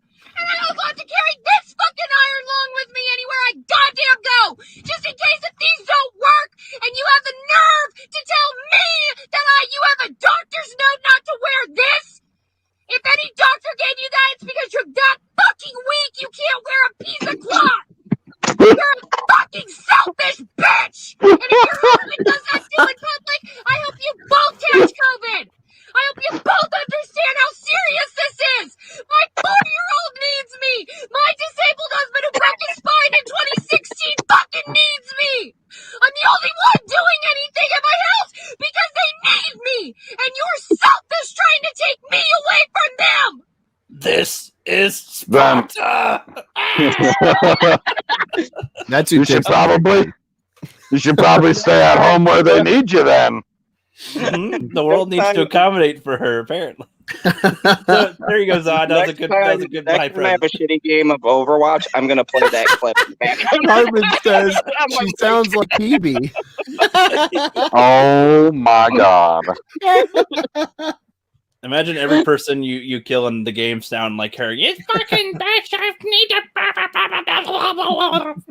Nope. Bye. Bye. Oh man. You'll see that video of the guy who painted, he was kind of showing how like blind sheeple everyone is. He painted on his face a mask, like a blue mask. Oh my god. He looks like a story, like walks up to like all the like workers, like, hi, how's it going? Like, you know, and they're just like looking at him, and like someone even like one of the workers was like, that's so funny. Like they realize he's painted a mask on his face, and like no one freaked out. Awesome. You know, it just shows you like, and people are like, oh my god, this spray, blah, blah, blah. You know, all the fucking ring in the Twitter comments. It was hilarious. I love that guy. Yep. It's funny, you know, like my work, you know, like there's the only people that like wear their mask consistently are the fuckers that sit in the air conditioned office. You know, all of us peasants that work the fields of work, so to speak. We always got our masks down. We run through all sorts of fucking chin diapers. Yeah. Oh yeah. Full on chin. I didn't even pull my mask up for half the day, seeing like all the lead people that run the warehouse and stuff, like the corporate people walking around all day, mask, chin diaper. Don't said chicks. They're like, yeah, chow mein virus. It's not a big deal. Oh, I mean, I haven't taken it seriously the whole time, so I took it serious. Like, person. I took it serious at first because they were like, I remember I didn't, because I saw the people that were being hysterical about it, and I was like, oh, these are the same people that are hysterical about everything. So, well, like I remember I was going to work and I crossed over a bypass on the interstate, and like the interstate was like fully backed up at the end, but like the other side of the interstate, there's like no traffic. And I was thinking, because like Eisenhower made the interstate based off the Autobahn to have like the most fast transport routes for mobilizing troops left or right to either coast to move them to different countries. That's the purpose of the interstate. You know, the benefits for business and fast travel, sure, but like that's what it was for. Any innovation is military based almost always. And so like that was my train of thought. I'm like, holy fuck. And we're talking about these lockdowns, and work's talking about like giving us papers in case there's like stops or something. Like checkpoints, like, why are you out? It's curfew. You know, it's like, well, I have to work, you know, like I'm okay. Here's my pass. Like, and so like, that's when I was taking it serious. Like, oh man, you know, yeah, the mask sucked and stuff, but like, it's like, crap, this could get crazy. And then it kept going and going, like, oh, the 2 week, you know, bottom of the curve, and it's kept going. And it's like, oh, wait, okay. Yeah, this is fake. Like, no one's dying. Come on. Like, there's people enforcing it, like New York and shit. They're all dying, you know, because they're all crammed together. Everyone in like rest, like, it's fine, you know. It's like, that's weird. Yeah, you start adding shit up, and common sense kicks in. You're like, wait a minute, you know. See, I don't think humans get diseases that easily. It's like in SpongeBob movie when there's like all the dead skeletons around the ice cream shop on the side of the road, and Patrick's like, wait a minute, wait a minute, SpongeBob. Make mine a chocolate. Yep. I love that shit. But yeah, I don't think it's that. It's humans won't get diseases. Proof by the video I'm about to share. Do you have it up? That doesn't look like Jordan Peterson. Not yet. This is instinct. Not a boy. Monkey get it. Monkey punch. Oh yeah, he's grabbing those milk bags. Well, yeah. Yep. He's like, I'm a gentleman. I'm a gentleman. Yeah. Yeah. I'm just a gentleman. I learned from Pepe Le Pew. I love it. He's like, you're my simp, bitch. He's doing the Burt Reynolds. He's like, yeah, that's right, crotch shot. Yeah, all right. We about done, honey. Let's go. Let's go. You ready to go? Go, bitch. Come on, get your ass up. Get your ass up. Come on, yeah, smile. He loves the spotlight. Get it, get you. Hell yeah. All right, we're sitting back down. It's cool. It's cool. I'm going to give you a nice massage here. Let's see what you got now. Yeah. Carry me, bitch. I ain't walking. My dick too long to walk. They call him tripod. Yes, misogynist monkey. Cancel orangutans. I'm really shaking. And no viruses were transmitted in the making of this video. I can't see how humans could get diseases at all. At least that's what was reported. You never know if you can trust a report from, that area of the world. Rookie, show the Clown World video again. I'm just going to start sharing. I'm just going to start saving videos that I come across on Twitter to share randomly because that was fucking funny as fuck. Yeah, pull the Clown World video again. I don't think Carmen. Wait, no. Yeah, Karen. I don't think Karen saw it. Nope, I don't think that she was here yet. Not yet. No, she's not that kind of Karen. She's from Canada, so she's actually nice. I thought you could say actually worse. I was trying to say it like a sitcom, like Karen, Urkel, Okay. Oh, that Karen. Yep. Always so silly. Hold on, wrong one. Well, I hope that she's a big fan of Disney resorts or Africa. All right, you guys ready? I mean, either one works, really. All right. I'm a nice Karen. That's what they all say.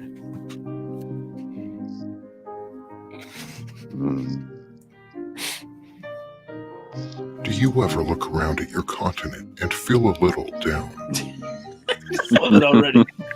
That's so funny. Ashamed of where you come from? Do you ever see your parents offered up to a Libyan warlord from your cage and silently wish to yourself, reality can be whatever I want? My friends, are you simply hungry?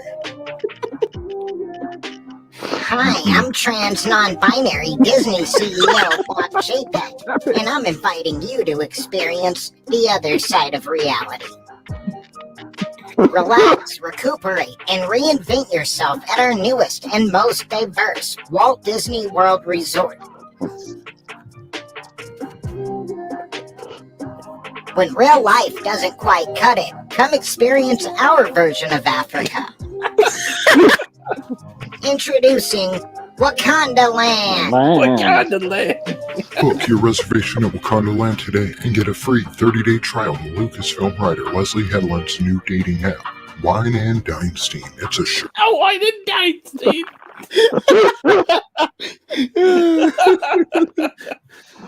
Guaranteed to find you on a personal island all alone. Weinstein. I love that. Oh my god. Our version of Africa. Our version of Africa. Well, it's funny because they're going to make it at Disneyland Shanghai or Hong Kong, wherever the fuck it is. And it's like Wakanda Land, but no blacks. Like, what? Speaking of that, Carmen in the chat said, "I'm back, people." I thought it said, "I'm black, people." That's it. I'm black, people, just randomly. No, hey, let me know in the she's only comments. brown. Let me know in the comments if you want me to make that on my Teespring. Mostly not white. Yeah, that'd be pretty good.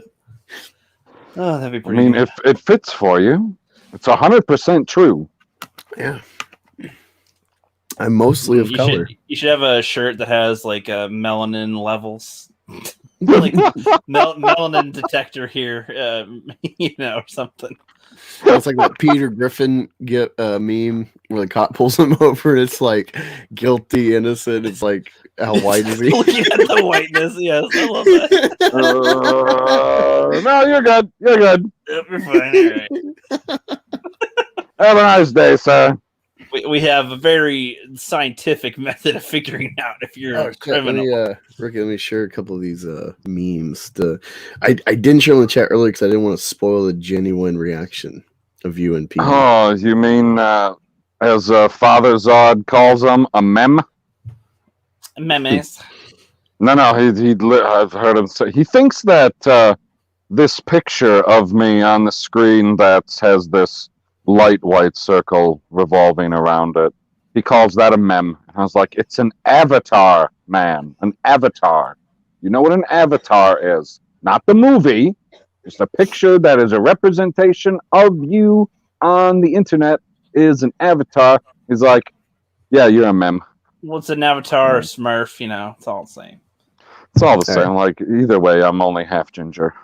Right, those don't exist anymore, Here we go. Okay, what is this? Okay. Hold on, gotta get it up. Oh, it's just pictures. Okay. Cool. Yeah, it's a meme. Memes. I always say when people call them memes. If you want to call it like GIFs. Look at the GIF. Oh. Apparently, the creator of GIFs calls them GIFs, but he's wrong. retarded. That's hilarious. It's like, right, you're totally wrong. Yeah. I mean, that's like way back, I don't know how many years ago it was, talking to my nephew, and he's like, I know how to spell peanut butter. J-I-F. Ha. All right, so this is from the news. Says suspect search dark white skin, and you see the picture. and then they cut to the white. They cut to the white cop sweating in his chair. Fuck. Suspect. No. Was this dark white skin? Like he just stayed in the. He put on a little too much self tanner that day. Fully white. He's fully white. It's just really dark white. He hasn't. He stayed out in the sun too long. He's upped his melanin count. If he battles one more black man, then he'll graduate to black at some point, like earning their points. Like he'll earn their skin upgrade. He'll earn their skin level. Yes, and kind of like Pokemon, he'll evolve into, the darker skin man or something. I mean, how are you supposed to identify Eddie? Like, if I saw that dark white skin and this guy walked past me, I'd be like, okay, definitely not that guy. With dark white skin, is that another way of saying? Is that another way of saying tan? Like, yeah, it's like dark white. Like, oh, let me get some dark white paint. Like, what? No, maybe that's completely opposite.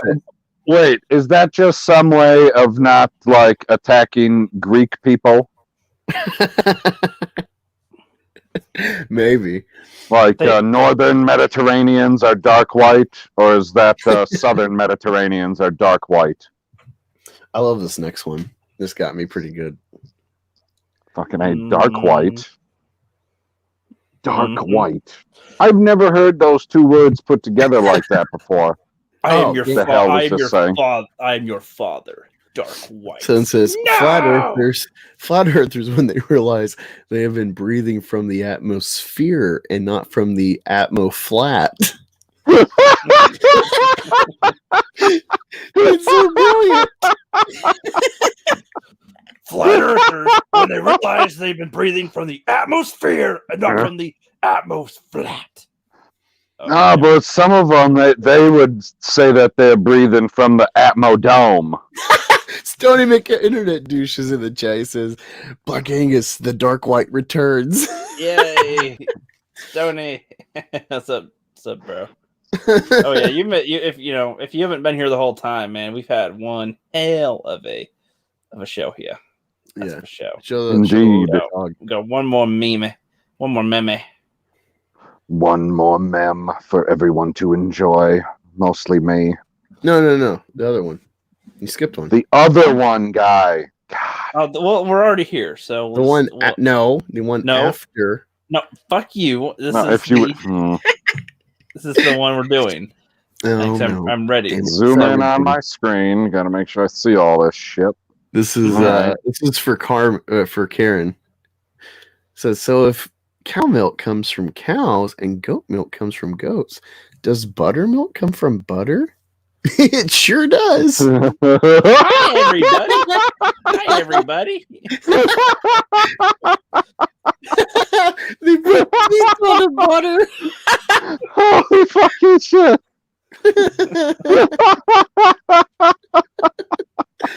What the hell? Oh my god. This is Carmen's goodbye. Thank you for coming by. Goodbye, Carmen. We got one more, Carmen. Be sure to get your buttermilk. Oh, stick around for a little longer, and then I'll say it one more time. Oh, there's one more. Hi, what's up, Sherry? There's one more meme. Hello, Sherry. More Sherry. All right, we are gonna get it down tonight. I love reading this one. All right, it says the American Howling Retriever is a breed of dog with extremely coyote-like features. In fact, the only difference between it and a common coyote is my refusal to ever admit I've made a mistake in all the Benadryl I keep giving it so it won't maul me. Like, I was reading this thinking like, oh wow, it's a new breed. I never knew it. Well, hey, wait a minute. No. It all unravels.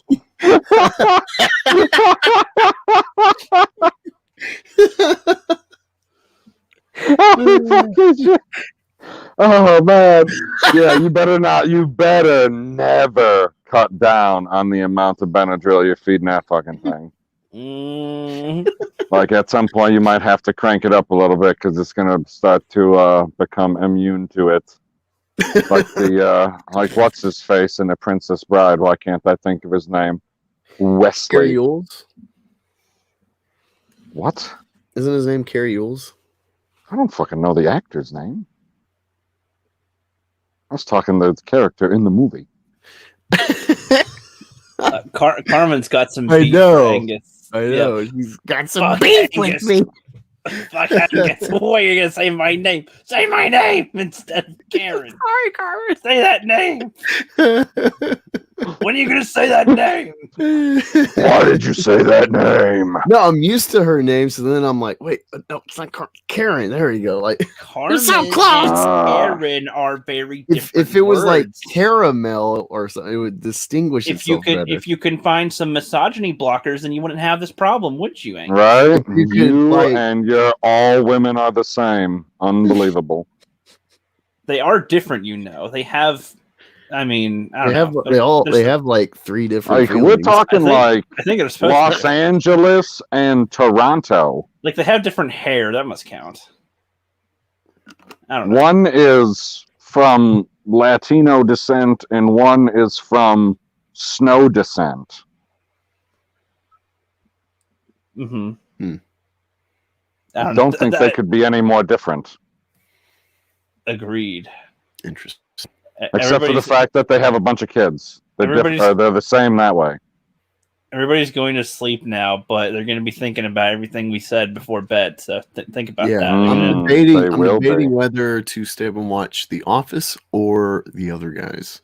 Because I'm like, man, I haven't seen Other Guys in a while. It's so funny. Why don't you stay up and watch your mouth? So what? You have nothing new that you've been watching? One Punch Man, but I'm waiting for because my son at school tomorrow. So after school and Saturday, we'll watch One Punch Man. What episode are you on? He's on the episode that takes 2 punches. Did you get I gotta go. Did you get to the Deep Sea King yet? I don't think so. No, I'm only okay, like 8 episodes in. I love that episode too. There's like the sexy. Like I never would imagine. Of course, like I've seen plenty of art, and you've seen my timeline or my likes. You know, I've seen good stuff, but I never expected someone to make a sexy mosquito. That was a funny twist. I'm like, damn, did you get to the gay prisoner warrior? No. He plays a big part in the finale. Yeah, I'm only like 7 or 8 episodes, and I need to go back a couple episodes. Like do you remember the guy? I binged Attack on Titan to catch up, and of course, there's going to be a part 2 to the last season, fuckers. And so I was like, oh, you know, the only thing worth watching on here is catching up on anime before I end my contract for the month. So. Yeah, I'll start watching One Punch Man, and so I can weeb out with what's his name? Dude, we could talk Brian. We could talk about that shit, dude. I love One Punch Man at least. Well, I've always wanted to watch it because I love the channel Wisecrack, and they used One Punch Man and Watchmen to kind of showcase parody versus satire. Well, it's like the whole premise is like he's basically Ray, but it's like he makes sense as a character for it, and it's like it's kind of like, oh man, it's always disappointing. It's like, fuck, that would suck. Like you're the it best. doesn't take Ray one punch. Palpatine killed himself. Right, but the point being that he's like he's frustrated that's how it always is. There's all these huge backstories for all these other characters, and oh my god, he's a super duper mega flooper whatever thingy, and then one punch and it's like, okay, anticlimactic end, and it's like he's like pissed off. He wants the There's like the evolved gorilla thing that he's fighting, like the gorilla's Grodd kind of character, and he's like, oh, I'm talking epic because of this, and he's like, wait, weren't you just talking different a minute ago? And he's like, you know, like, or like when he defeats the mosquito chick, he's like, yeah, bugs, like that one. The cyborg guy is like, you know, trying his damage to beat her, and he's like, oh, you'll that's the whole trope at the show. He's like, I shall beat him, master. It's like, oh, he gets one shotted pretty much after time. No, I so I got used catching on Attack on Titan watching the dubbed, and then like the last season doesn't have dub yet, so I had to watch it sub, which doesn't bother me. I appreciate watching sub, so I can like get the like true Japanese inflection instead of like someone trying to copy it English. I like but both. One Punch I prefer very much the English, because like the humor, especially selling it to Americans, it works so much better dubbed than subtitled. Some stuff, I don't know. I feel like there's some. It depends on the things. Like especially the cyborg character. It depends with some of the stuff. I think when it's all Japanese and it's like the cyborg's like, you know. I don't know. I can't be bothered to be reading subtitles. What if I miss the one punch? Watch it in English. Watch it in English. You can. You have that option. There's a character who rides a bicycle that you're gonna. I don't know if you'll like him, but he's got a funny. He's got a good moment in the show. But no, if I watch One Punch Man, you have any idea how much flack I'm going to catch from Perp for watching that before I watch Attack on Titan? Well, you can watch Attack on Titan in English, too. It's just the last season is not got a dub yet. Not done properly, I know. See, I'd say watching both versions are pretty good of certain shows, because like sometimes there's certain aspects that are better in both shows. In a way, like with Dragon Ball, I mean, I don't prefer Goku's. I know it's the main actress does his voice, but it's like he sounds like he like sounds more as to where here it's like Sean Schemmel sounds more like it sounds more like what he would sound like, you know. Why am I getting sworn at? What the fuck, pop culture, PB? You will be destroyed and then you will die, just like your father. Okay? I mean, they tried. They did not succeed. I mean, it was a drunk driver, but whatever. That's a different story. Carmen, maybe saying fuck in the chat more will make him weaken. Fucking hello.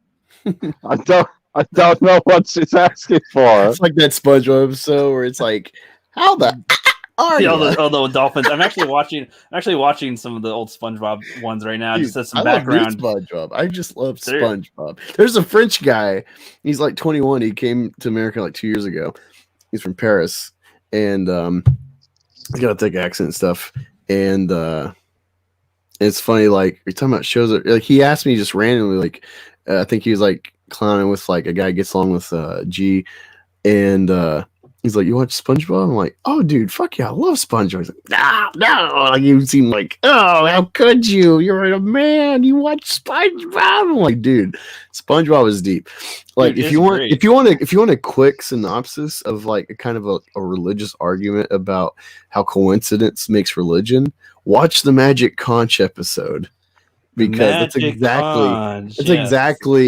a allegory for the argument that religion is just coincidence deified. Yes. Good night, Carmen. Indeed. She said, "Good night, Rookie." Good night. Like, Good night, Carmen. Pop culture. Oh, God damn it. I guess that happens. I love the freaking rock bottom one. He's like, I can't even tell the bathrooms apart. No, just wait till somebody comes out. Oh, why didn't you just say so? Say so. Next one leaves in 5 seconds. Yeah, I love when he's getting the candy bar and he's like looking back and it keeps on like going behind him and he's like pressing on the candy bar and it's like revving the engine. It's like, bro, that's some shit right there. That is hilarious. Yeah, the setup. Yeah, he's like, he's like, I'm so hungry. He's like, oh yeah, glove candy. He's like, glove flavor. Who the fuck was that glove flavor candy? Phoebe is like, you fools, and you don't watch Citizen Kane. I didn't watch Citizen Kane, but I didn't watch SpongeBob either. Yep. Yeah. Why would Becca want you to leave? Like, I love money. I love karate. I hate all of you. Like, I hate all of you. Dude, Squidward. It's weird. Like I see myself a lot, like with SpongeBob. Like his, like, just like I'm ready, and just like I'm at work, and I love work. Like I don't love work, but like people always comment, like, "What are you smiling about?" Like you're just always like happy, like because like it's very monotonous kind of work I do, but like I just always got an active mind, and I just I'm like the money I make keeps me like happy, so I'm never really down at work. It's like, I guess I'm the opposite. They're like, "What are you pissed off about?" I was like, "Well, I'm just thinking about the last thing that somebody said to me." You best apologize. Nobody says anything about dumb old Texas. No, dude, I love that. It's like what am I? He's like stupid. He's like, no, I'm Texas. Like, what's the difference? Yes, what's the difference? That's Especially a good being burn. from Oklahoma, it's a good burn. Like, that was a good burn for kids don't get it either. There's so many funny jokes in the show. It's like, here's the soap, Gary. Don't drop them. It's like, I'm so glad I own the first 3 seasons on DVD. I plan to get the rest someday, but I love that I own the panty. Oh, you better get it before they stop selling that one episode that whoever fucking took off of the service. The panty one. They end up rating his own my bloomers. My bloomers. They got rid of that one, and it's stupid too when they got rid of the one where he gets set on fire or something. It's like, have you seen the rest of the show? There's a lot of horrific kind of things that happen. It's a cartoon. It's like Looney Tunes. There was like one where like Squidward was like in like cemented and stuff, and there's like one where Patrick shaves off of SpongeBob's body parts essentially, and it's just a brain.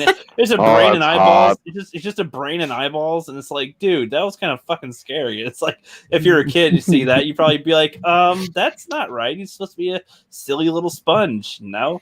And like when they put the underwear over his head, it looks like he has a boner because his nose sticks out. It's like, dude, that's great. I love how inconsistent they are. No, I love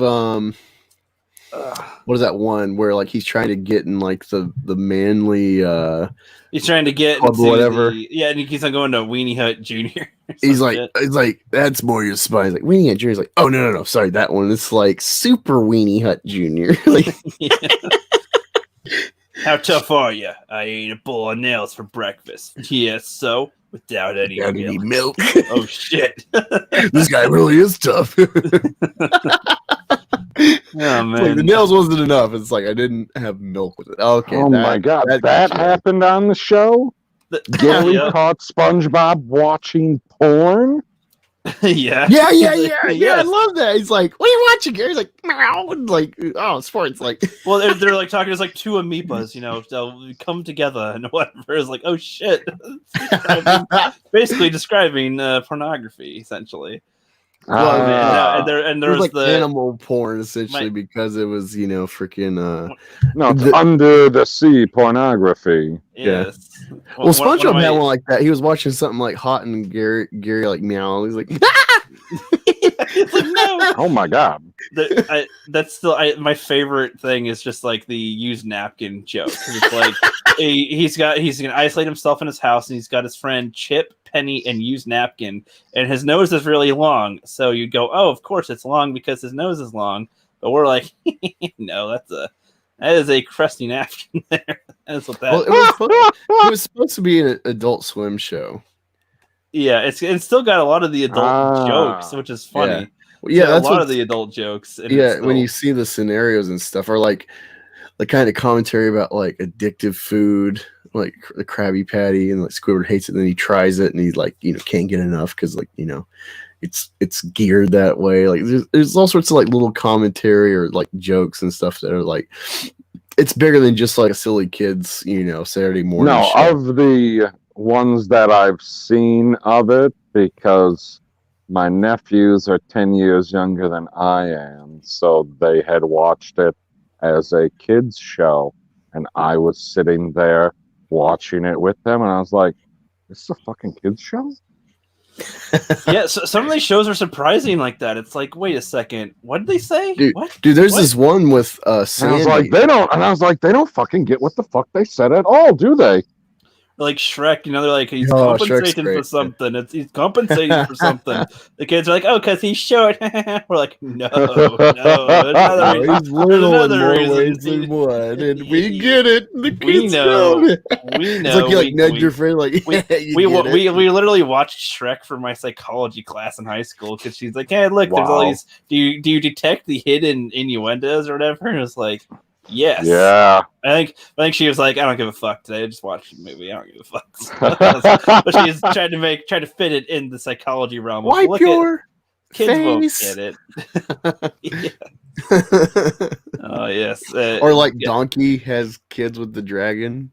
You know. Like yes. It's like, wait a second. Oh, what? That's the kind of thing that like undercuts when like people rage about like Geode, or they rage about Lando fucking his toaster.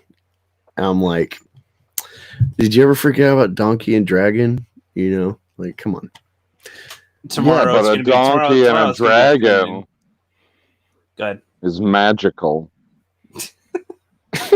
I say it's gonna be trending tomorrow, Angus. Shrek is canceled. Dude, that was crazy. Remember we had that when I used to work security. I was talking to you about like with Super Troopers, and somehow like the John Wayne interview and what he said about black people and stuff. Yeah, and then he was. And then literally the next morning, I got up on Twitter and it was trending. People trying to cancel John Wayne out of random. It was like, wait, yeah, that was weird. We're just talking about that conversation, and then boom, it's trending. But yeah, what was it? There was this one SpongeBob where like Sandy is like super competitive. She's like being like more aggressive than like dudes are, and it's like she's got to win at everything. Got to beat, and it's like, man, this is like things came out around like Captain Marvel time, so like it felt like very huge, like craze, blue hair, shaved side of the head, feminist commentary. Like, man, these bitches are insufferable. But then what's also great is when they show her when she's hibernating and she's this giant squirrel with massive hair, and she's like, I'm gonna get you, pinhead and dirty Dan, and she's like this just hideous beast, which pretty much looks like SJWs essentially. It's Patrick's like, who you calling pinhead? Oh, god damn, there's too many good shit with it, and I think that's the thing, because it's borderline. They do so many borderline hidden adult jokes in it, but kids would just it's over their head. It's like, whatever. Someone's gonna make a thesis argument about how like that episode and like ripping her hair out was like subtext for like raping a woman or some shit.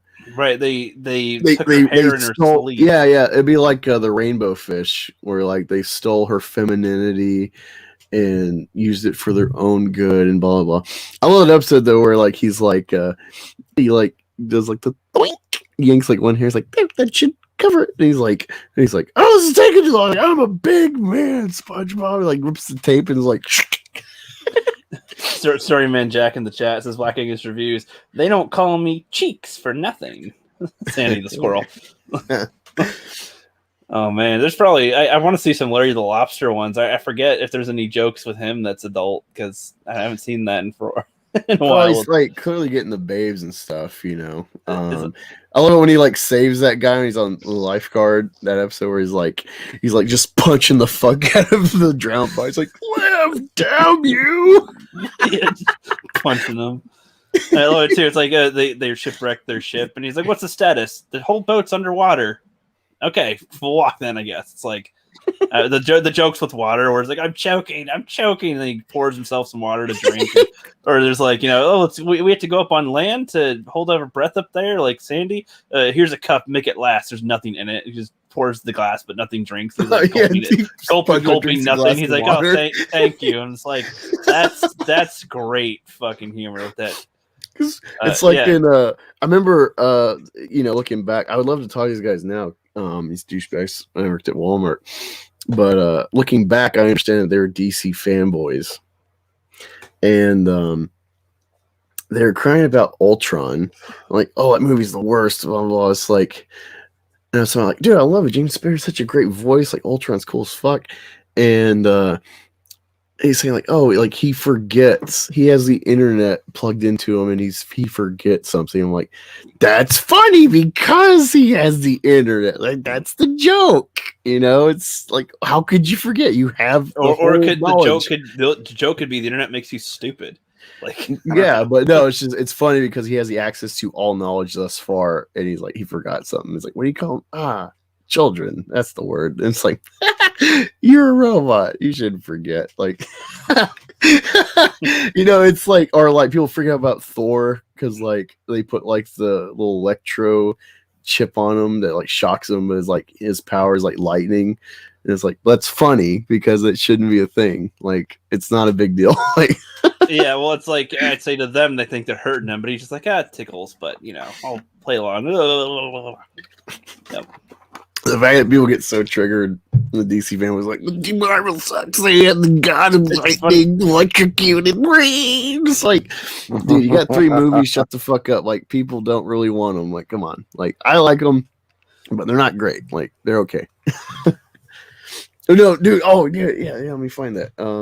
So, you know, like, took like 4 years to get the Snyder cut. Well, there's this thing because of the GIF from Falcon and Winter Soldier of Zemo like dancing in the club. Yeah, you were like, release the Zemo cut. Took them 6 days to get a full hour clip of like Zemo partying. There's an hour-long clip of him in the club dancing. I would imagine. I imagine that they'll put the emo Spider-Man next to him. To dance with him. Well, you know, Maguire's coming back coming into the MCU now, so that could totally cross paths to do that tongue-in-cheek emo Spider-Man dance. You know, bring that back. Oh my god, that would be great. I mean, everybody loves a good Easter egg. Especially when it will drive people like Zod crazy because he hates that dance. And I was like, I love it. It's so great. Especially when they meme it with Joker. It's great. Yeah, no, I love this. Like, you know, this has been a full vegan stream, completely organic, how we've gone about it. But yet full of meat. Yeah, but still beefy. Full of beef. It identifies as beef. It's what was for dinner. Yeah. Appreciate all hanging out. Thanks for the couple super chats from I want to say Fantorgasmic, if that's not right. Phantasmagorical. Bruce Lambert. Thank you, Bruce Lambert, for the $5. Thank you, Phantasmagorical. Fuck, it's not sticking. Fanta, thank you. There you go. That works. That's the cheap way. I appreciate y'all hanging out in the chat with our silliness and fun.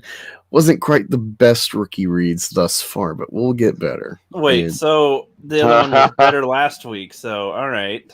Okay. I got to send you some. Alex Jones actually just had a clip go viral of apparently stopping kids getting, what do you call it, trafficked from like it was like a Catholic Charities or something building. At least I don't know where the kids came from, but like they're clearly like illegals or some shit getting transported, but it's like it's not. And they just like stuffing them in the back of like a station wagon. It's like where's the child seats? Where are you taking these kids? See, I figure I've got to do different voices than just Alex Jones. Well, yeah, no, like, but like the actual reading, you should just like not even try to understand the context. It's just fucking blaring out. Just reading. Yeah, he just. Well, sometimes when I'm reading it, I'm like seeing the words, and then I'm like, "Why are those words all together here? This doesn't make any sense." And so, it doesn't have to make sense. The frogs are turning gay. Like the way they read in the articles, I'm like, "Wait a second." It probably sounds normal if I read it normal, but as I'm trying to emphasize certain words, it's like that. These are weird spots to have these words. Yeah, no, I appreciate everyone hanging out. Rebecca, Carmen, Karen, Mortal at the beginning, Cinematic Internet Douche, and Sherry recently. Curtis YZ, great long-time listener. Appreciate it. Ancient One Man Q. Proper came in for a second, and I scared him off. No, he just came in to leave a dislike. He must have switched it. You know, it was probably those milk and meat plate people. Milk and meat my plate. kind of plate. I only have one microwave. I feel like that could make a good premise for a show, the Milk and Meters, and it's like I don't know, just have some guests come over to their house and they're like all frustrated because the Milk and Meters is a Protestant family that moved into a Jewish community. There you go, something like that. Like they just totally don't That'd fit be a in. great sitcom. It's like, and then they have the neighbor kid gets the milk water balloons to fucking throw at him. Hey, you fuckers! He takes this whole neighborhood, and there's that one like, oh, those Gentiles in their one set of dishware. No microwave. They just be from hell. They don't even know proper. Why are these Jews like from Texas? Like, I don't know. It's so much better if you like make them like classic, like New York. You know, like oh, she's Jewish. Thank God. I can't do that. God. I can only say water and coffee. I can't do a full water and coffee right there. Okay, yeah, boy. I can't do an accent. You gotta learn to extrapolate your words out from there. Every single word has to sound very retarded. Can't do that very well, bro. Well, you just gotta learn to, imitate General Zod. I sound like I'm trying to blow out my cheeks, and that don't work. I know, it's weird. I don't know how New Yorkers do it. Be sure to sub to the Clown World Review. Yeah. That clip he made is amazing. I hope there's much out more America's Africa. Our version of Africa. Yeah. So check him out, sub to him, leave a like, tell him you came there from Angus' channel. I hope to get him on the show at some point in the future. Some Critic and Pop Pete, Culture PB, if you haven't, which I assume you have. Thank you, X1, for modding. And be sure to check out, if you want to support, check out the Teespring store. Get some merch. The All-American Beef line of, right now, t-shirts and hoodies. 25% of all the profits forever with that merch line will go to support veterans of foreign wars charities of Ohio. Hell yeah. So I will see y'all next week, Thursday, 9 p.m. here again with myself and the boys. And we had a guest planned, but other scheduling got in the way. So it's soon in the works. Fuck, that's right. There was supposed to be a guest. Don't spoil it. Yeah, it's it'll be a little more, tight. If it gets silly like this, it'll come organically. But we'll church it up a bit. I'll put on my trousers. Church it up, put on a tie.